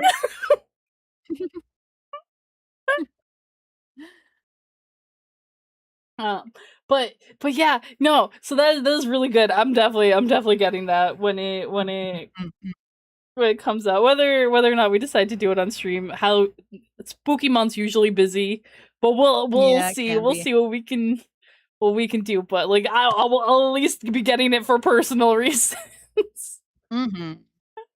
So yeah, no, that was a phenomenal. Granted, this is I think no, not this the second, but I haven't gone through too many visual novel. Hang on. It's okay. Brain rebooting. Please hold. I was one person who did quite a lot, or like again, I did a lot of reading, so I don't get flustered as easily because I know what will fluster me. But it is very good writing for sure. Yeah, well, we all know I fluster easy, so Yeah, I think one of the earliest ones I can remember like actively choosing to play was Mystic Messenger, the one where you would have like the worst fucking sleep because it'd wake you up at like 2 a.m., 6 a.m. for having like these digital conversations with these digital boys. I'm like, okay, I'll ruin my sleep. Are we? We're a little bit around there. I'm not seeing it drop Yeah. off yet. cool. Okay, we're gonna take quick ad break. I also really need to pee. Yeah. And when we Yes, get go. back, we will do some more Cage of Roses.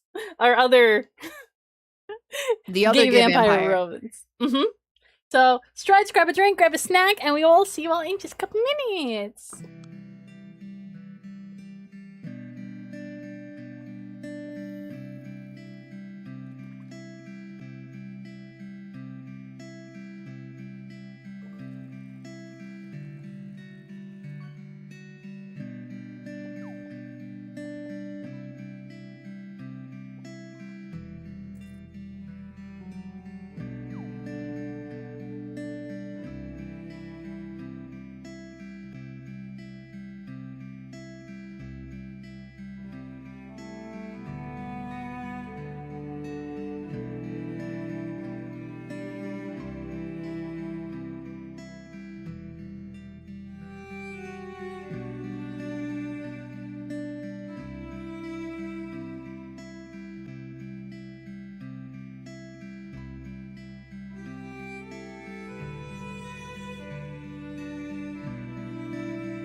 Alright, we should be back. Let me get everything pulled up over here Wow. as we go with Cage of Roses now. We are going to be starting on Act 2.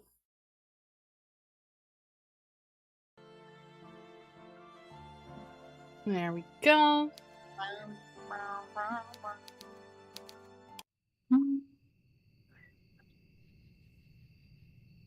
All right, So if I remember, you're Meiki or Meike. and you're yeah, Mike. I think we did Mike. yeah.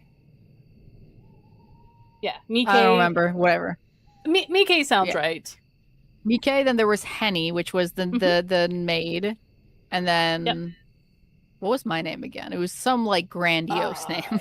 Yeah, I don't. We'll see. We'll see it. We'll figure it out. But I think this is about Henny. So that would be you. Okay. While Mike drifted off often in uneasy slumber, Henny was busy cutting her own way through the dense, sprawling forest. Magdalena had Magdalena, yeah, like Magdalene, but a little longer. Yeah, right. And then Lena, she says, "Just call me Lena." Yeah. Hi, Scarlet Blur. How are you? Hi. Welcome in, hon. Happy Pan Pride. Love the Pan Pride. Magdalena had been as good as her word, and she had indeed set Henny free, a concession that Henny hadn't expected from her. Monsters weren't known for their amenability. Amenability. There we go. Yeah. Nor for their apparently I'm just stuttering today. Nor for their sincerity. We're good. We're enjoying some very, very nice vampire romance. We just got one lovely cliffhanger from a demo for a game coming out in October that was gay vampires, and now we're reading another game of gay vampires. Have a good night, mutants. Appreciate you being here. You want some love before you go? That's so sweet. Of course you get love. I hope you get the best eeps tonight. Remember what you gotta say. Remember what you gotta say before you go to bed, okay? It's really important. Because you deserve love. You are worthy of care. And I appreciate you so much. So have a great night. Mwah!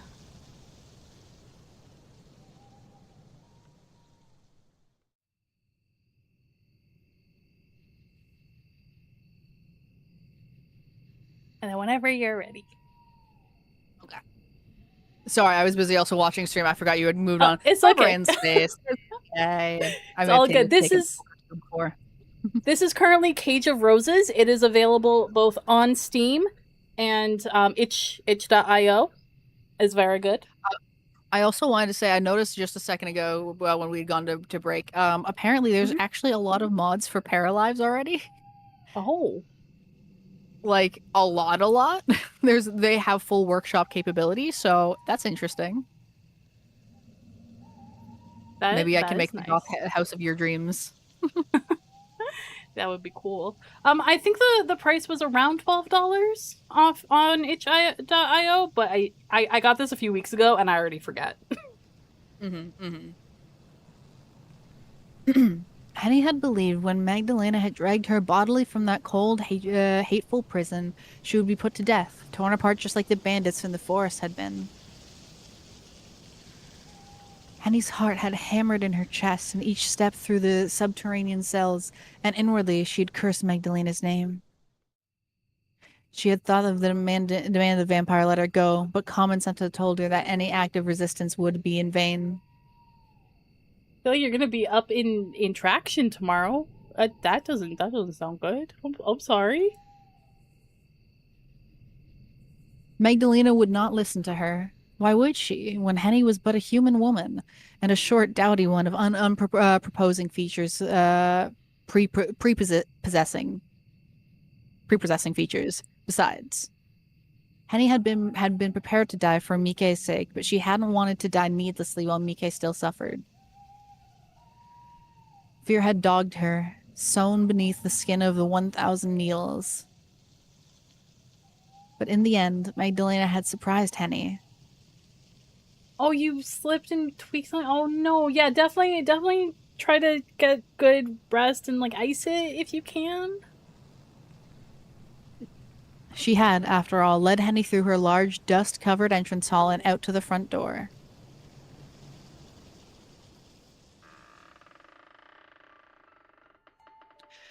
Well? Magdalena had addressed Henny thus, one eyebrow raised as she pushed the door ajar. Magdalena's in full control. She has everyone right where she wants them. Are you going to leave like your silly, sentimental mistress wants you to, or would you prefer to stand there looking stupid? Everyone is so cute in here.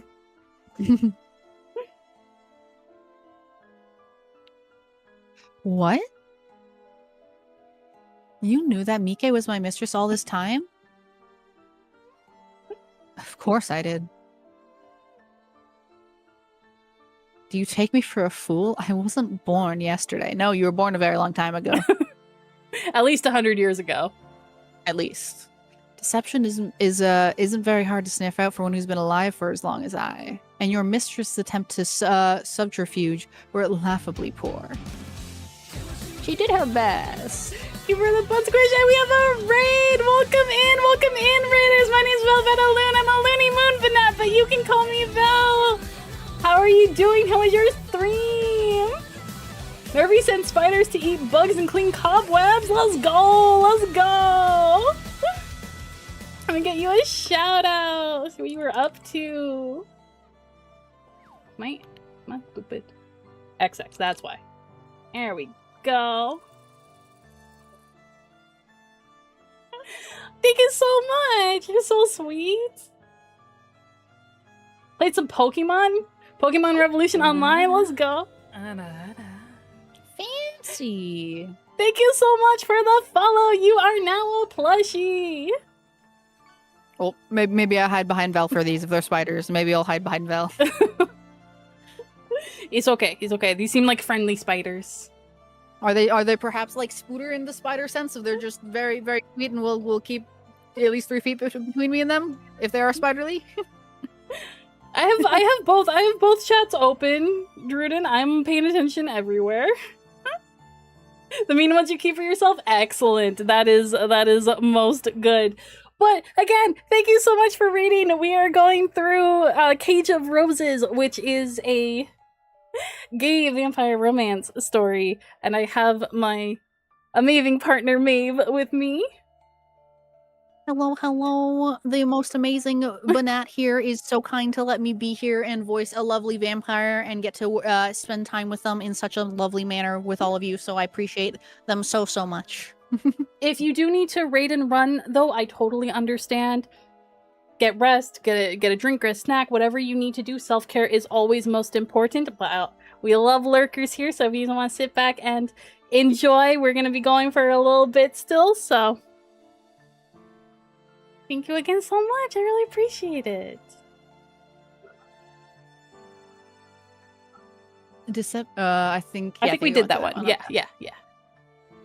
Oh, Gonna I lurk thought at the what you same get myself. food.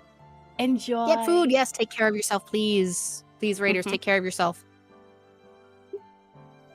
Oh, I thought the same myself. Mike always loses when we play cards. She's an awful at them, really, but goodness. You are atomic. Zeke to Eeks. Well, welcome in anyway.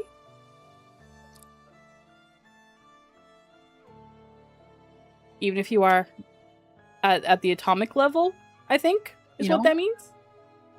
I think so. I think that's meant to be like a leveling up thing.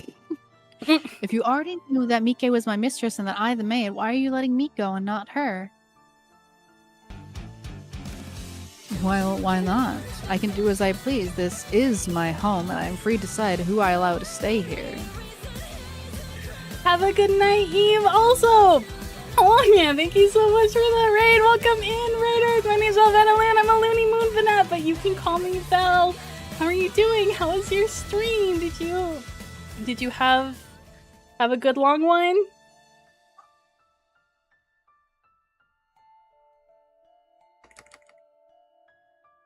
Let me get you a shout out. Also, if you do need to raid and run, I completely understand. Make sure you take care of yourself. Same thing with all of your raiders. I very much appreciate it. Made a Dino Knife finish an emote? That's great! Alrighty.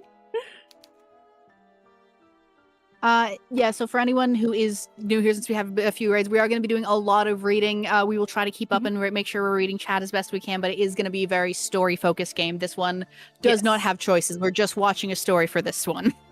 Exactly. I think I did this one. Okay. Perfect. It is, yes, but enough. It is not your place to question my decision, human. You must remember to respect your elders and your betters. Superiority, ooh.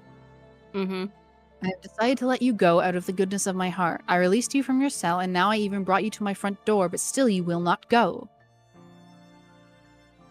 Do you like it here so very much? Please do not tell me that you have a death wish. That would undermine your poor mistress's ploy. If you truly loved her, you would not let her notable sacrifice go to waste, now would you?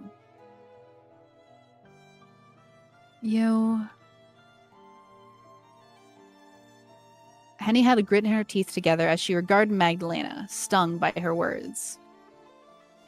Magdalena was not so very tall and not so very imposing, but her superior self-confidence was unsettling. It was like the latent malice which lurked beneath her pristine smile. Had Henny not seen Magdalena was capable of in the woods, she would not have known to fear her.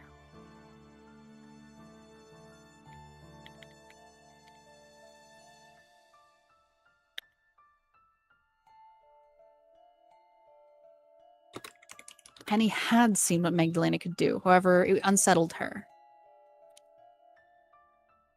The bandits screamed, and their severed limbs would not leave her, daubed in her eyelids as the blood had splashed and been severely shaken across the forest floor. Red and streaky across the forest floor. Ooh, very bloody. Yes. And he had not known that she could not fight against Magdalena, and neither she could argue with her. Very bloody, yeah. It had been abundantly plain, much as the nose upon Henny's own face, that she would not let her Mike go. She already made up her mind. Yeah, Mike doesn't belong to you, Henny. Sorry. No, Magdalena's sorry. Now. Yeah, sorry. She belongs to Lena. All right, then. I'll leave. If that's what you're after, I won't forget you, though, Magdalena. I won't forget what you've done to me or Mika, and I won't forget that you're still holding her captive. I'll come back. I swear it on man's life. I won't leave here without Mika. Really now, that is quite the declaration. Eminence and Shadow is a really good anime, Zeke.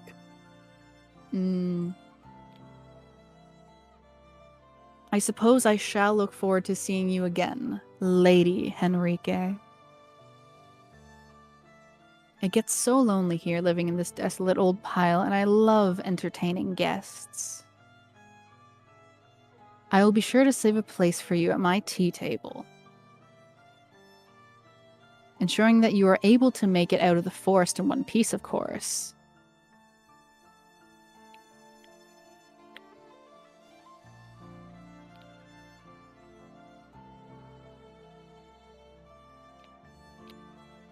It's awfully dark out there, and look at all the fog. So much fog. I don't much fancy your chances, but what do I know? There was a lot of fog in the other one, too. All the fog. Yeah, there's a lot. Vampires, fog, they kind of all get entangled together. Mm-hmm. You must be more durable than you look. Henny had not dignified this teasing retort with an answer. Instead, she turned, trying to assume much dignity as she could, which, given her life spent serving the Von Essens family, was more than one might have assumed, and marched off with her head held high. If her shoulders had trembled when she entered the forest, it had not been too apparent.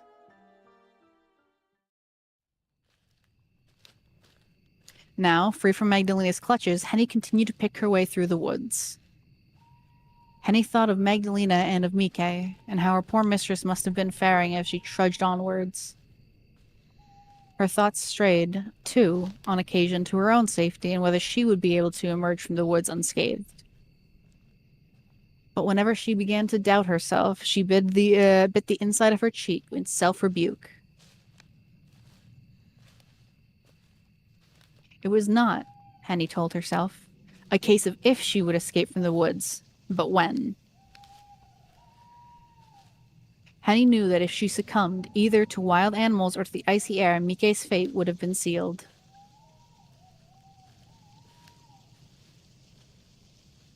Mike was relying upon her, which meant she had to keep going. There was nothing else for her but to keep putting one foot after the other. No more how many times it had to take. Do you want to break from the narrating? I don't mind. You've been going for a Maybe. bit. Yeah, you have to do both voice lines. Henny continued to walk. happened to be one of those. It's okay. Her dark eyes focused on the uneven path ahead. Make sure you hydrate. Yes. It was very dark in the forest, and the moon did little to light her way. The trees were dense, their foliage vast, and only a few slivers of milky light could penetrate their bower. The wind blew cold and sharp, further teasing Henny's dark hair into disarray. Her dress, which was stained and dirty from the night's exertion, fluttered about her legs. Back then, Henny had thought only of escaping from the bandits. She had squeezed Mike's hand tightly in her own, and had pulled her along as a child might a beloved toy, careless of which direction they had been fleeing. Henny hadn't known where they were going. She hadn't much cared either. She had only wanted to save herself, and her mistress too. Now, Henny walked at a more regular pace. Her limbs were too weary to run. By God, her legs felt like lead, and she felt the need to preserve her strength. The hours passed by in a blur, unbeknownst to Henny, who had no timepiece as she walked. She did not know where Augsburg was, or if she was moving in the right direction. She could have been doubling back upon herself for all she knew. It didn't seem to matter very much. Henny was no stranger to physical labor. She had been walking for such a long time, her soles were beginning to blister. Each step induced new, exquisite agonies within her, which made her gasp. Her bones seemed to scrape together, and a canker in her ankle burst, filling her shoe with pus. All the while, the cool wind tugged at her hair, nipped at her cheeks, whipped her skirts about her thighs. Henny heard, or thought she could hear, a faint howling in the distance, like that of stalking wolves. Agitation seized her, an agitation so great she could not quell it even by biting the inside of her cheek. Her mouth filled with blood, her tongue tingling with its coppery tang as she hurried on. She moved between the trees, fitfully aware of the howling, which no longer sounded as distant as it once had. It was growing louder and louder, rattling about inside her skull like a stone, until... Oh.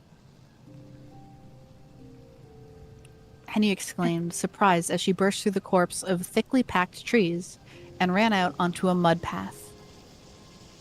She had emerged, at long last, on a road, one of many which twined through the tall trees in the forest. There, not so far away, she could see a source of the noise which she had heard. It was not a pack of hungry wolves after all, but a carriage drawn by two thin, hungry-looking horses. Hardly able to believe her luck, Henny dashed to the carriage and cried out breathlessly to the coachman seated upon it. Wait, oh please, wait. Will you not stop for me? I'm in dire need of help. I need to go to Augsburg immediately, before it's too late. It's very important, I swear, good sirs. My poor mistress's life needs danger, and I am the only one who can save her. If you don't help me, I fear she might die.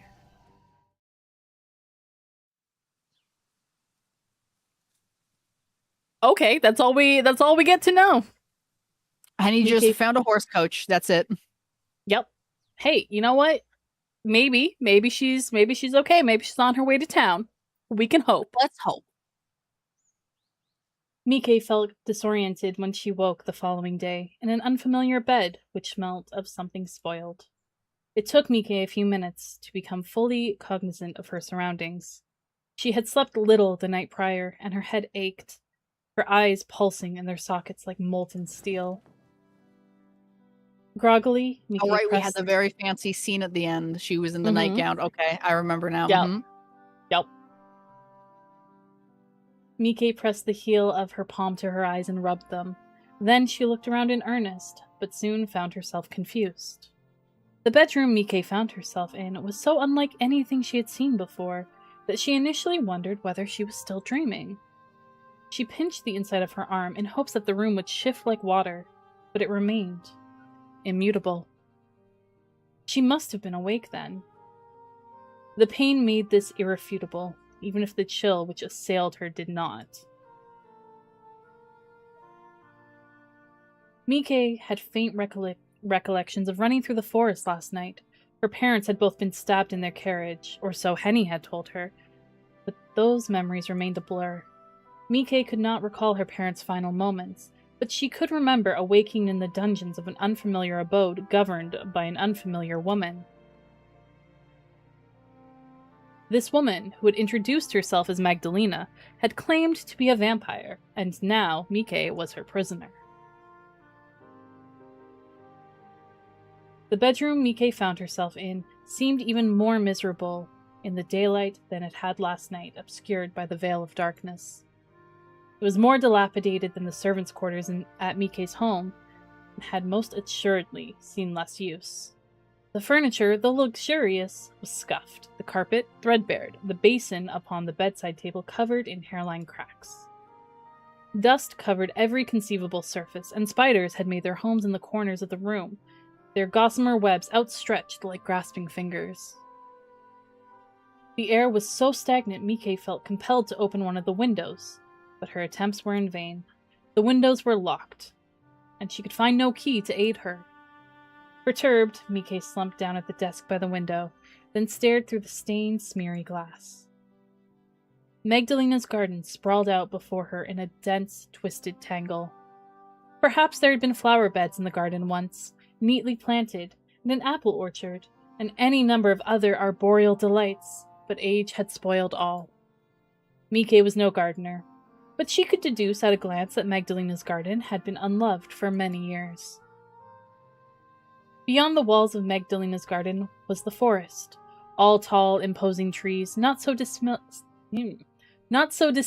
from the proud oak which guarded the Von Essen family mausoleum. The trees emerged from the fog, their boughs raised towards the sky, festooned in darkly verdant leaves. There were so many trees that Mike couldn't see from far beyond them. Perhaps there wasn't much to see at all, out here, other than nature. The rest of the world seemed very distant indeed. Mike herself might have been a figure from fairy tale, a languishing maiden trapped inside a tower by a wicked witch, unable to escape. Thanks for the extra shout-out, Nietzsche.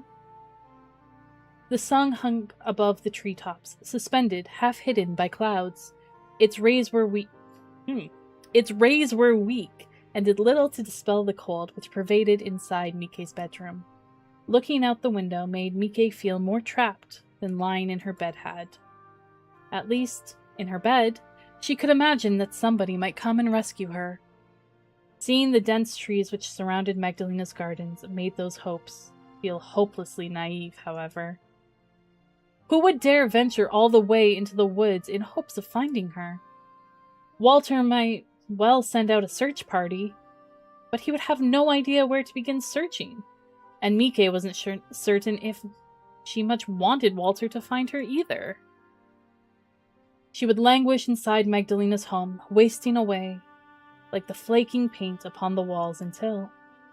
Oh, Mikei's dreary thoughts were soon interrupted by the discontent rumbling of her stomach. All of a sudden, she recalled that she had not eaten very much the night prior, or drunk very much for that matter. Her throat was parched. Thank you for lurking at Tommy. Mm-hmm. Thank you for the lurk. And the daily bun squish. It seemed almost... I got daily bun squish. Oh, thanks, Maeve. It seemed almost heartless to experience such base desires after her parents' deaths. But Mikei's body knew little of propriety. Don't all of ours. All it cared for... That's all, just, Mm-hmm. All it cared of was its own immediate discomfort. Fortunately, Mikei did not have to search for long to find means of alleviating her hunger pains. We're doing good, Tommy. I hope you are too. Somebody, Magdalena presumably, to set her breakfast down. The scones, meanwhile, seemed plain, but they would be nutritious enough. Mikei was surprised that Magdalena kept any food in her home at all, given the curious nature of her diet. As a vampire, did she not sup only on blood? Where had Magdalena procured these scones? Had she made them herself, for Mikei's sake?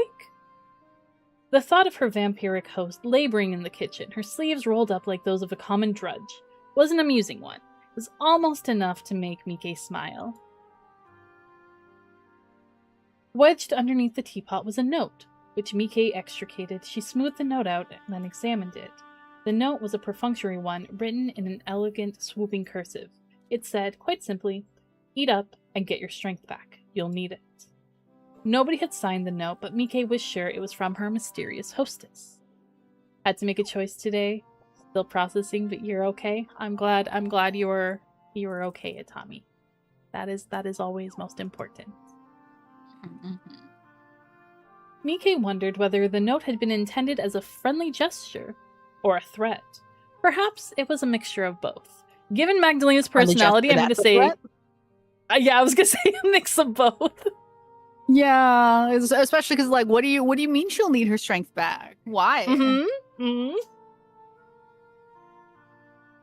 Mikei was unsure how to feel about it, but she supposed it was nice that Magdalena had gone to the effort to care for her. Tea and scones were better than bread and water. Magdalena might not be so bad after all. I don't think he's so bad at all.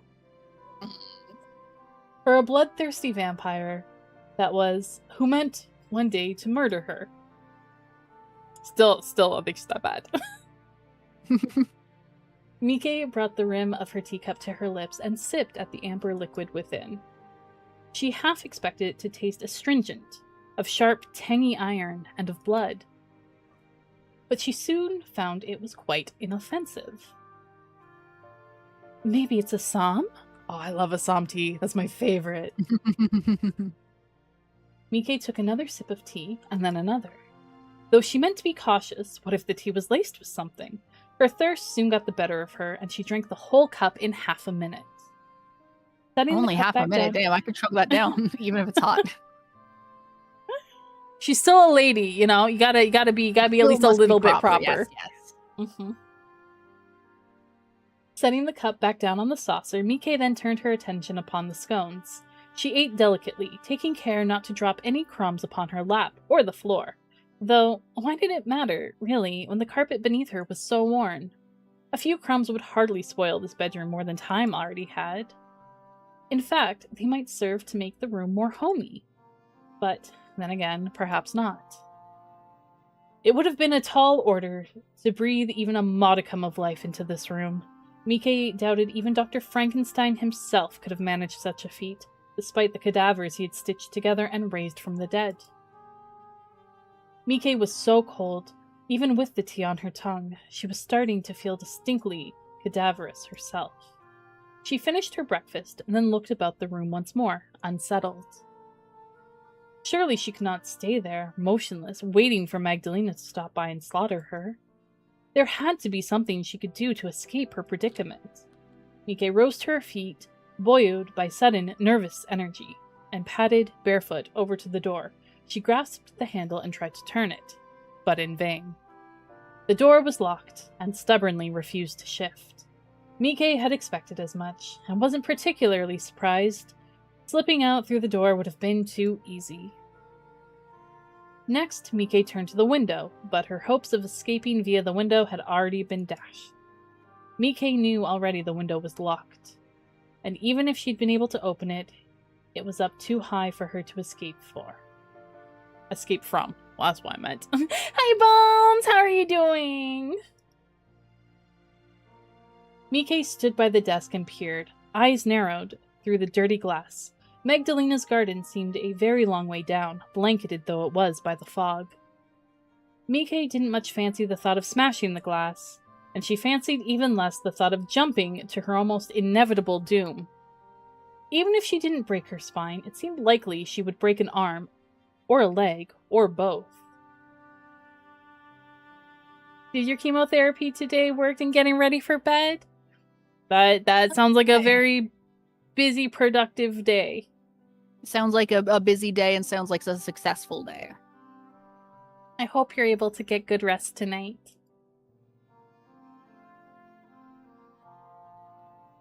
It did not seem like escape was an option, though she had, of course, known that already.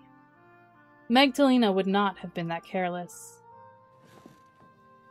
Mike sighed, defeated, and took a seat once more upon the bed. It groaned beneath her, as though in pain, sounding rather like it wanted to be put out of its misery.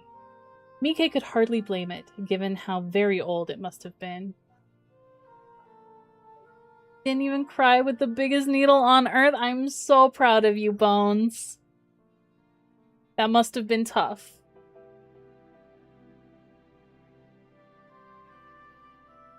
I'm good.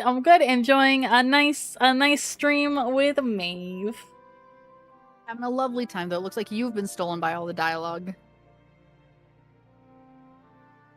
Yeah, do you want to take over some narration, or I'm still good to keep going? If you're good to keep going, I think we can go, because I think there might be some time where I'll have to do some narration, but we'll see.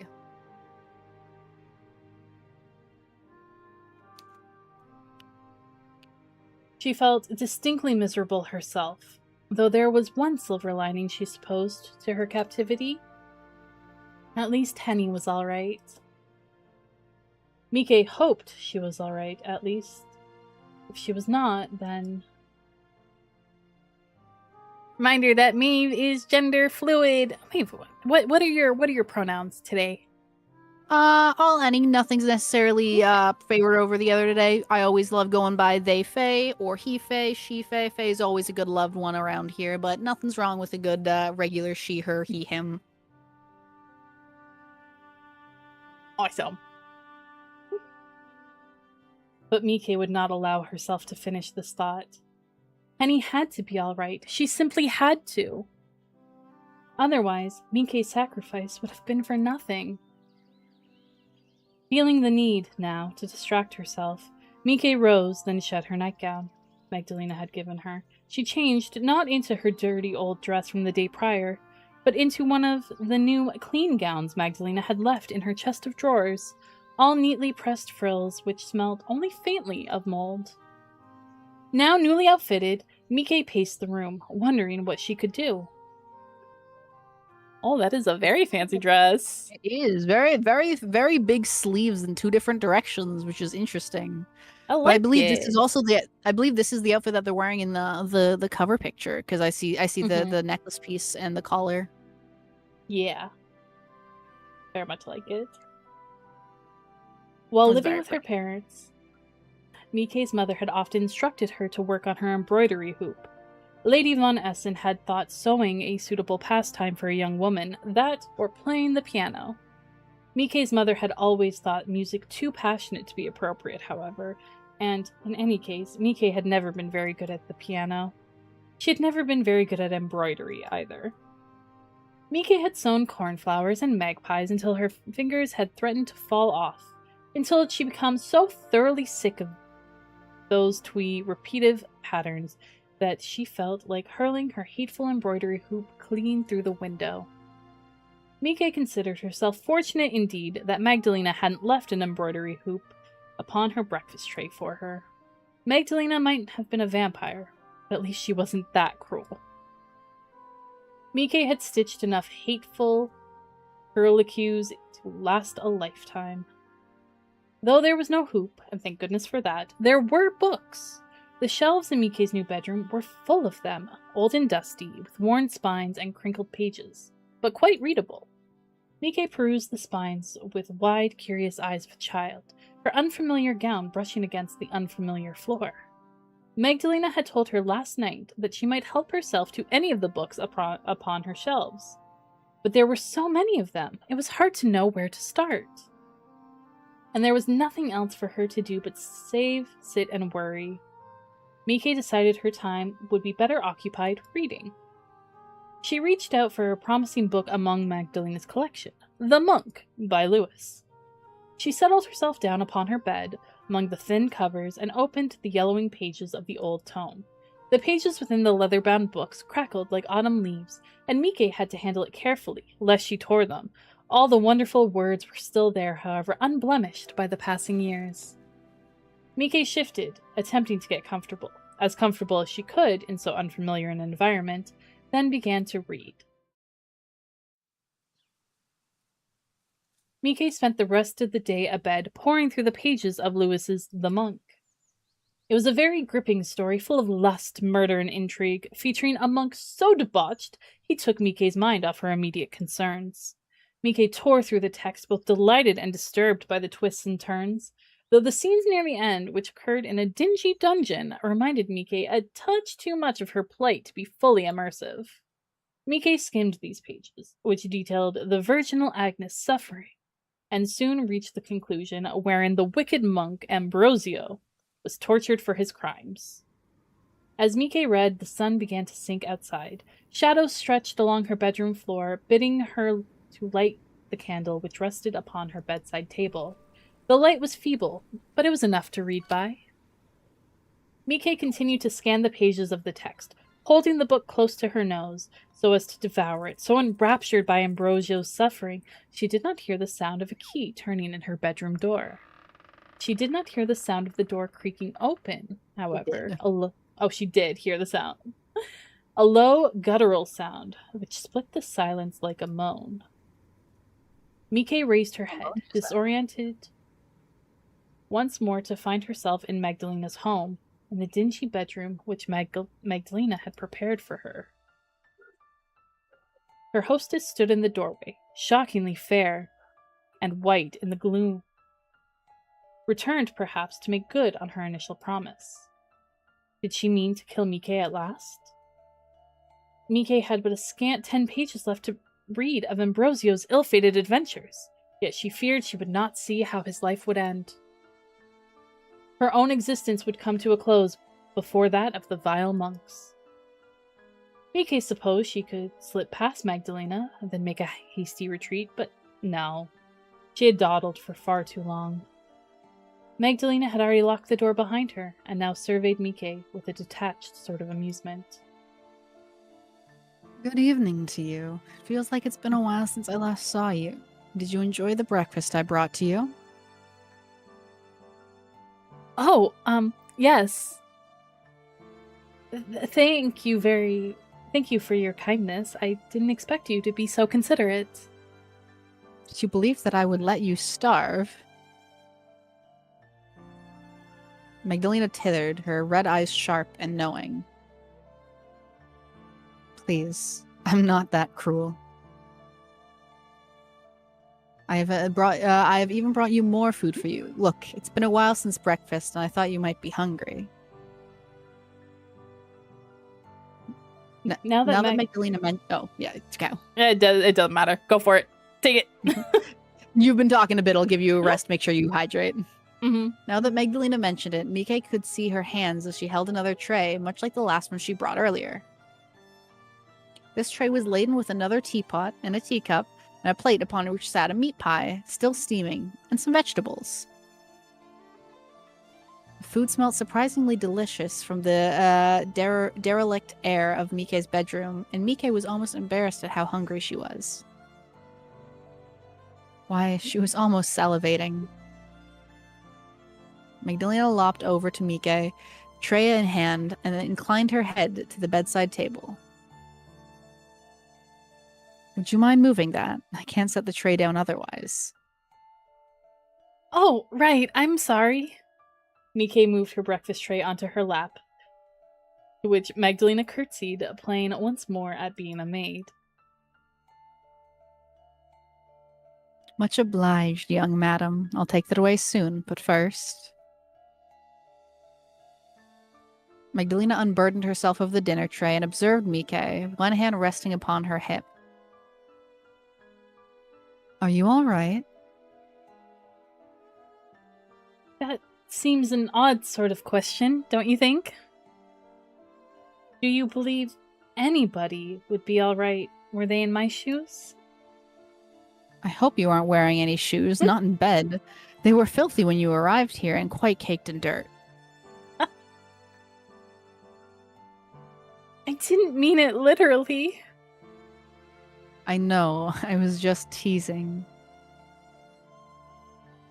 I wish you wouldn't. Why? Are you afraid you might go to appreciate our little spats? Hardly. I fail to see the need to converse with my captor, that's all. Oh, how fiery you are. I had almost forgotten. You look so very wan, you know, weary too. The bags beneath your eyes are terrifying. They're almost black. Did you get much sleep last night? I tried. I failed. I take it that you had a lot on your mind. Yes, indeed. Not that this should come as a surprise. Were you thinking about your own fate? That, and the fate of my parents, Henny too. You're still fussing about that silly maid of yours. I have no idea why you care so much. It's most unusual. None of the ladies I knew growing up were half as besotted with their servants. You treated them more like livestock than people. Henny is more than a maid to me. She's... Your friend? Yes, you said. How touching. Now, why don't you eat something? You must be hungry. I am, yes. But where did this food come from? You have no need of it, surely. Oh, I have my ways. Magdalena smiled knowingly. There are merchants who sometimes travel through these woods, and quite fortuitously I happened to pass by one when I went for a walk in the early hours of this morning. This food I procured from them.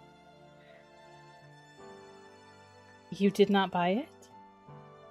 I did not need to. I can be very persuasive when I wish to be, and one of the many perks of being a member of the noble undead. What? Do not tell me that you... Oh, that was you. I thought it switched. Do not tell me that you... Slaughtered him? Oh no. I don't kill indiscriminately. I'm not a brute, no matter what you may think of me. And my hunger has already been satiated for the present by last night's feast. I use nothing so nefarious as my powers of flattery. It is not so hard, you know, to bend a man to your will. Not when you smile at them and you remember to bat your eyelashes.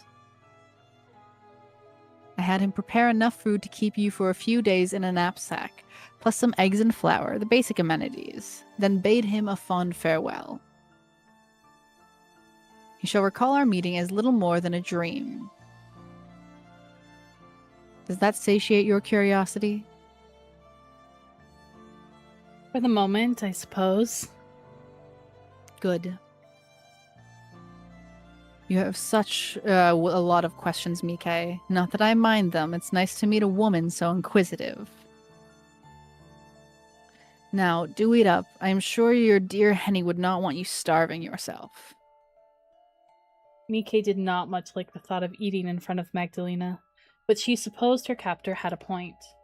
It was foolish to go without sustenance, especially when it smelled so tantalizing. It was not the only thing tantalizing in that room, am I right? You know? Both so very angular. Mm-hmm. Mike set her dinner tray upon her lap, then began to eat. She dug into the meat pie with her knife and fork, which were darkly tarnished. Mike feared that the cutlery would somehow contaminate her food, but she was too hungry to fret overly long about this possibility. Mike popped a piece of meat pie in her mouth and chewed, and as she did, Magdalena watched. Magdalena's red eyes were wide, as though she were observing something very interesting. An exotic animal in a cage, perhaps, or a reaction between two volatile chemicals. Mike Mika did not think... Oh, yeah. That makes sense. Sorry, It's I got okay. it right away. Yeah. It's okay. Mike did not think the act of her eating was so very special, but it must have been different to Magdalena. As a vampire, Magdalena had no need to partake in meat pies or vegetables. Was that why the simple act of Mike eating enticed her so? As Mike ate, horribly self-conscious of Magdalena's stare, what if she were to drop any food on her front? The vampire began to talk. It's been a long time since I was able to observe one of your kind going about your day-to-day life. On the rare occasions I'm able to witness you, you are always in pain, screaming and crying and begging for your lives. I can't imagine why. And that's rather entertaining in its own right, but sometimes I forget that you're more than just prey.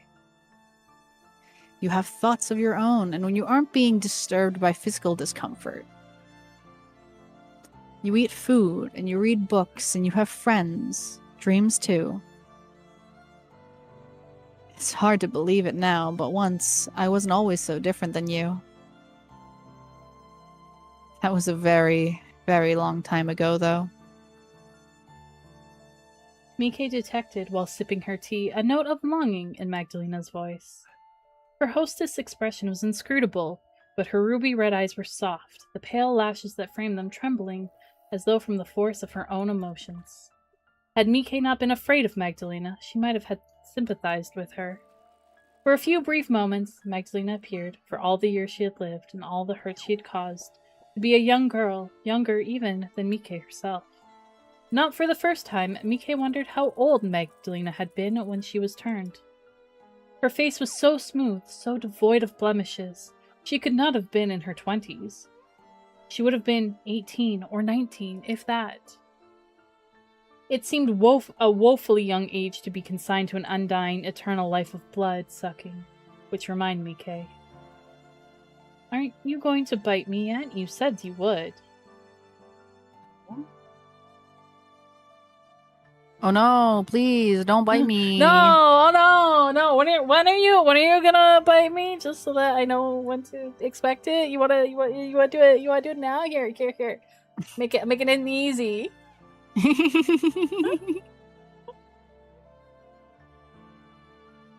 Magdalena blinked, and when she did, the sentimentality which was once pooled in her irises dispersed. Newly amused, the young woman smiled and said, "You said that yesterday, too, after I brought you to this chamber. Are you that desperate for me to drain your blood?" No, I'm not. Of course, I don't want you to drain my blood. I'd really rather you didn't, but if you were to do it anyway, I fail to see why you should drag things out for so long. Unless you want to make me squirm. Making you squirm does not sound like too awful a proposition, really. Mm-hmm. You are quite charming when you're sitting and even when you're eating. Few moments can pull that off, you know, but manage it. You eat with such small, considerate bites, like a fairy.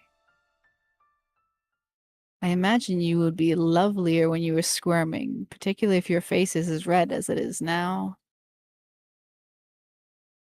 Or now, even. Mm-hmm. Mm-hmm. Interesting. Just getting redder and redder. Oh, there it is! Magdalena leant in, grinning wickedly, her sharp incisors on prominent display, and curled a finger underneath Mike's chin. Their faces were now scant centimeters apart, their noses almost brushing. That's not centimeters apart. I mean, it is, but it's not almost brushing. It's not, but, that's okay. Mike was suddenly, abashedly aware of her breath, which must have smelt of meat and pastry.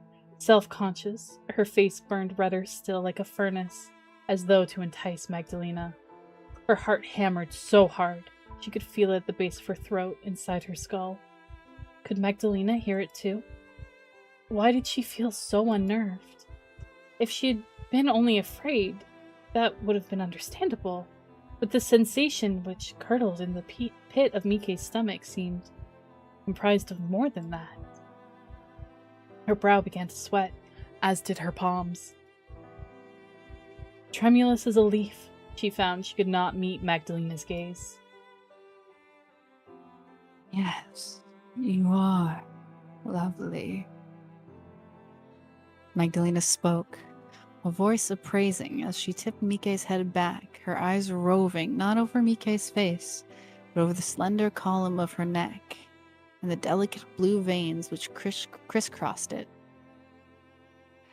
I would have no compunctions about sinking my teeth into that throat of yours. Your skin is so very warm. It is as though you're trying to entice me. You look utterly delectable. But I will abstain for now. You are so very lovely. It would seem a waste, almost, to drain you right now. I'd prefer to savor your demise like fine wine. There's a little sense in being overly hasty. And in any event, I am not that desperate. I can abstain. I must. A muscle tightened in Magdalena's jaw as her eyes grew hard, just like two stones. I have managed for long enough as it is. I do not wish to have all my efforts undone. What? Mike blinked at Magdalena, her eyes uncomprehending. Will you not drink my blood, then? No, I won't. Not tonight. You may rest easy one more night, dear Mike. Your death is still a ways off. How far, exactly? That depends. Upon? Oh, I don't know. My own mood, the movements of the moon, and how long you continue to entertain me, I suppose.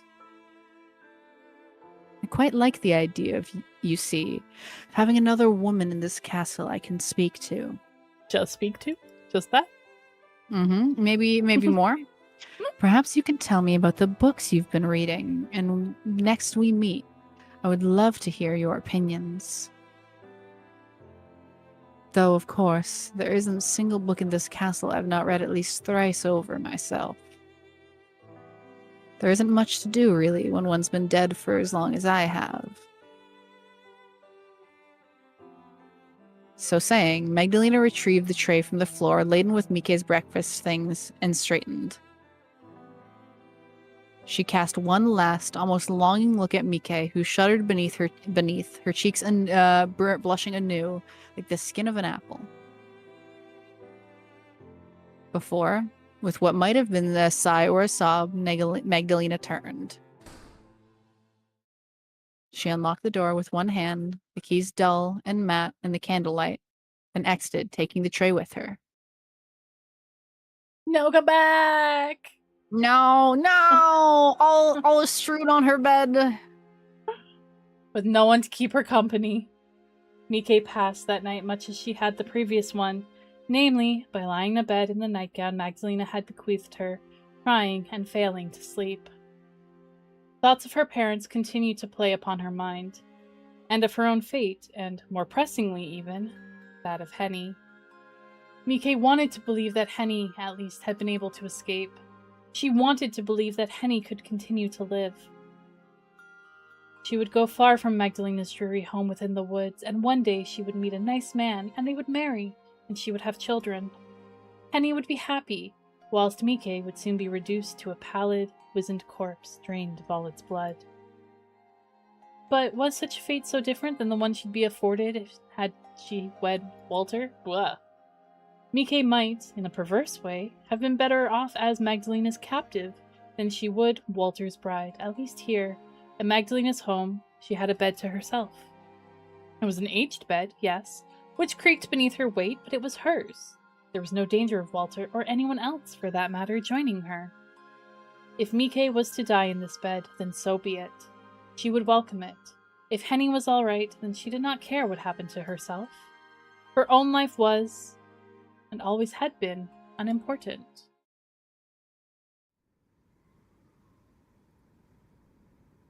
If Mike slept poorly that night, then she was not the only one.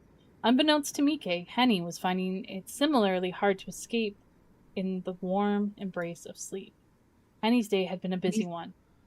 Oh, do you want to take it? I'll take over, give you a little bit of a break. Okay. Henny's day had been a busy one, and still she was reeling from it all. Sitting upright in her own bed, Henny found herself turning over the events her own day over in her mind.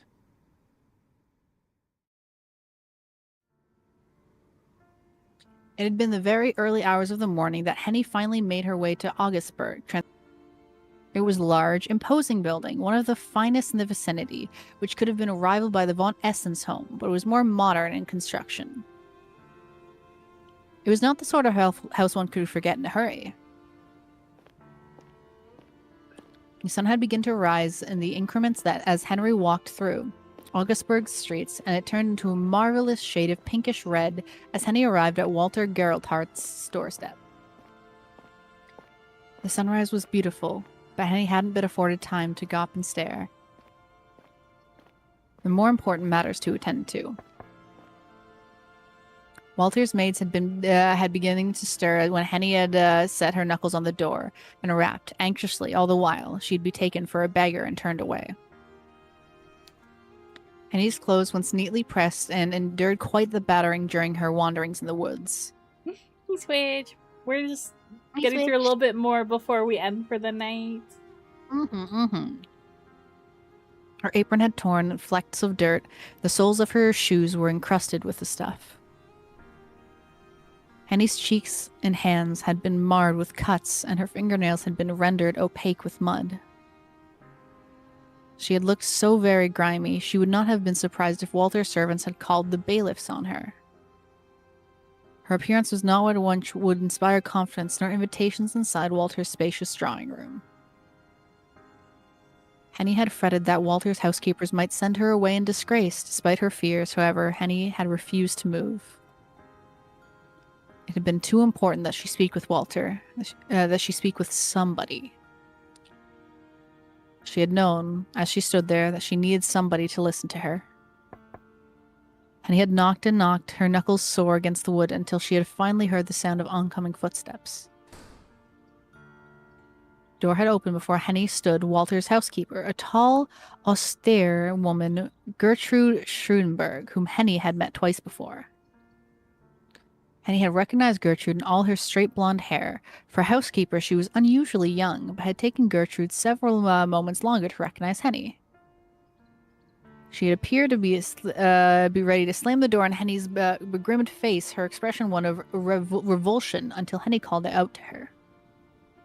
"Oh, please don't be alarmed. I know how it looks. I'm not a beggar." "It's me, Henrique, Lady Mike's maid. I come here on her behalf to let you know there's been an accident, a horrible accident. I need to speak to your master at once. It's very important. Please, let me have a word with Ern Gerhardt." Henny's cries for help must have been effus enough to even Gertrude's icy exterior, for the housekeeper's expression had eventually softened.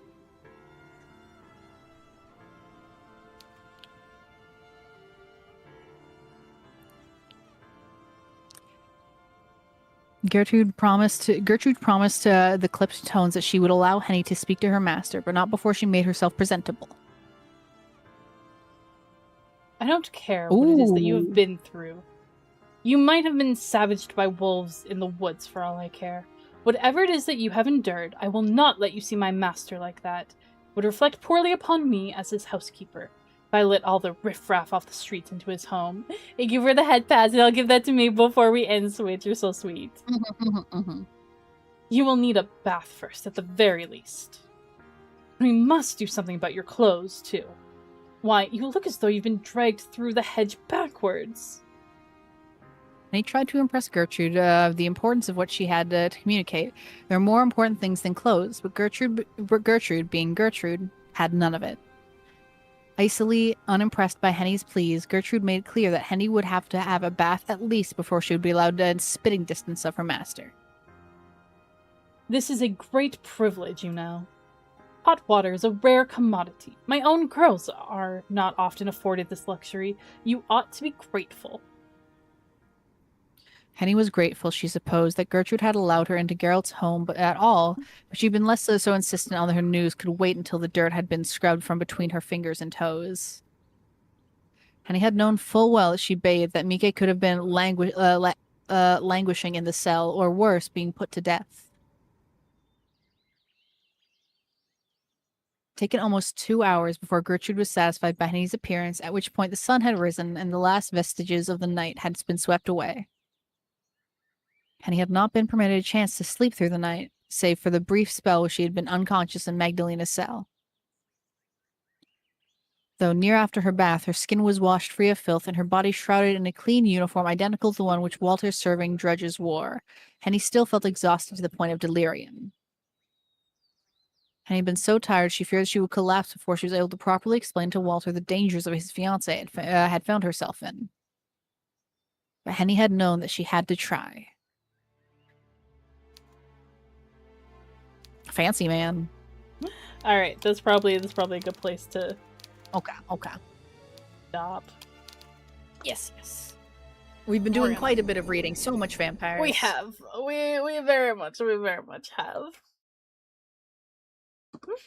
Meme, I really appreciate you joining me tonight and sharing in all the gay vampire romance.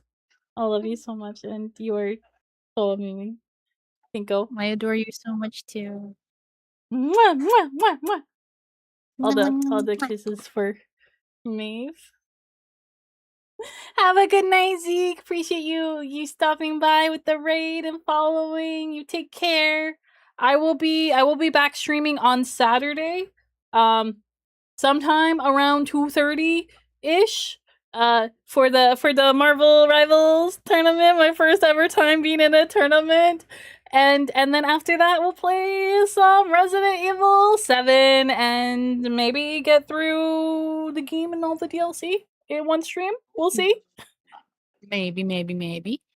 All right, we're gonna go find somebody. We're gonna go find somebody to raid. I very much appreciate the luck. Thank you. Who we got? Aw.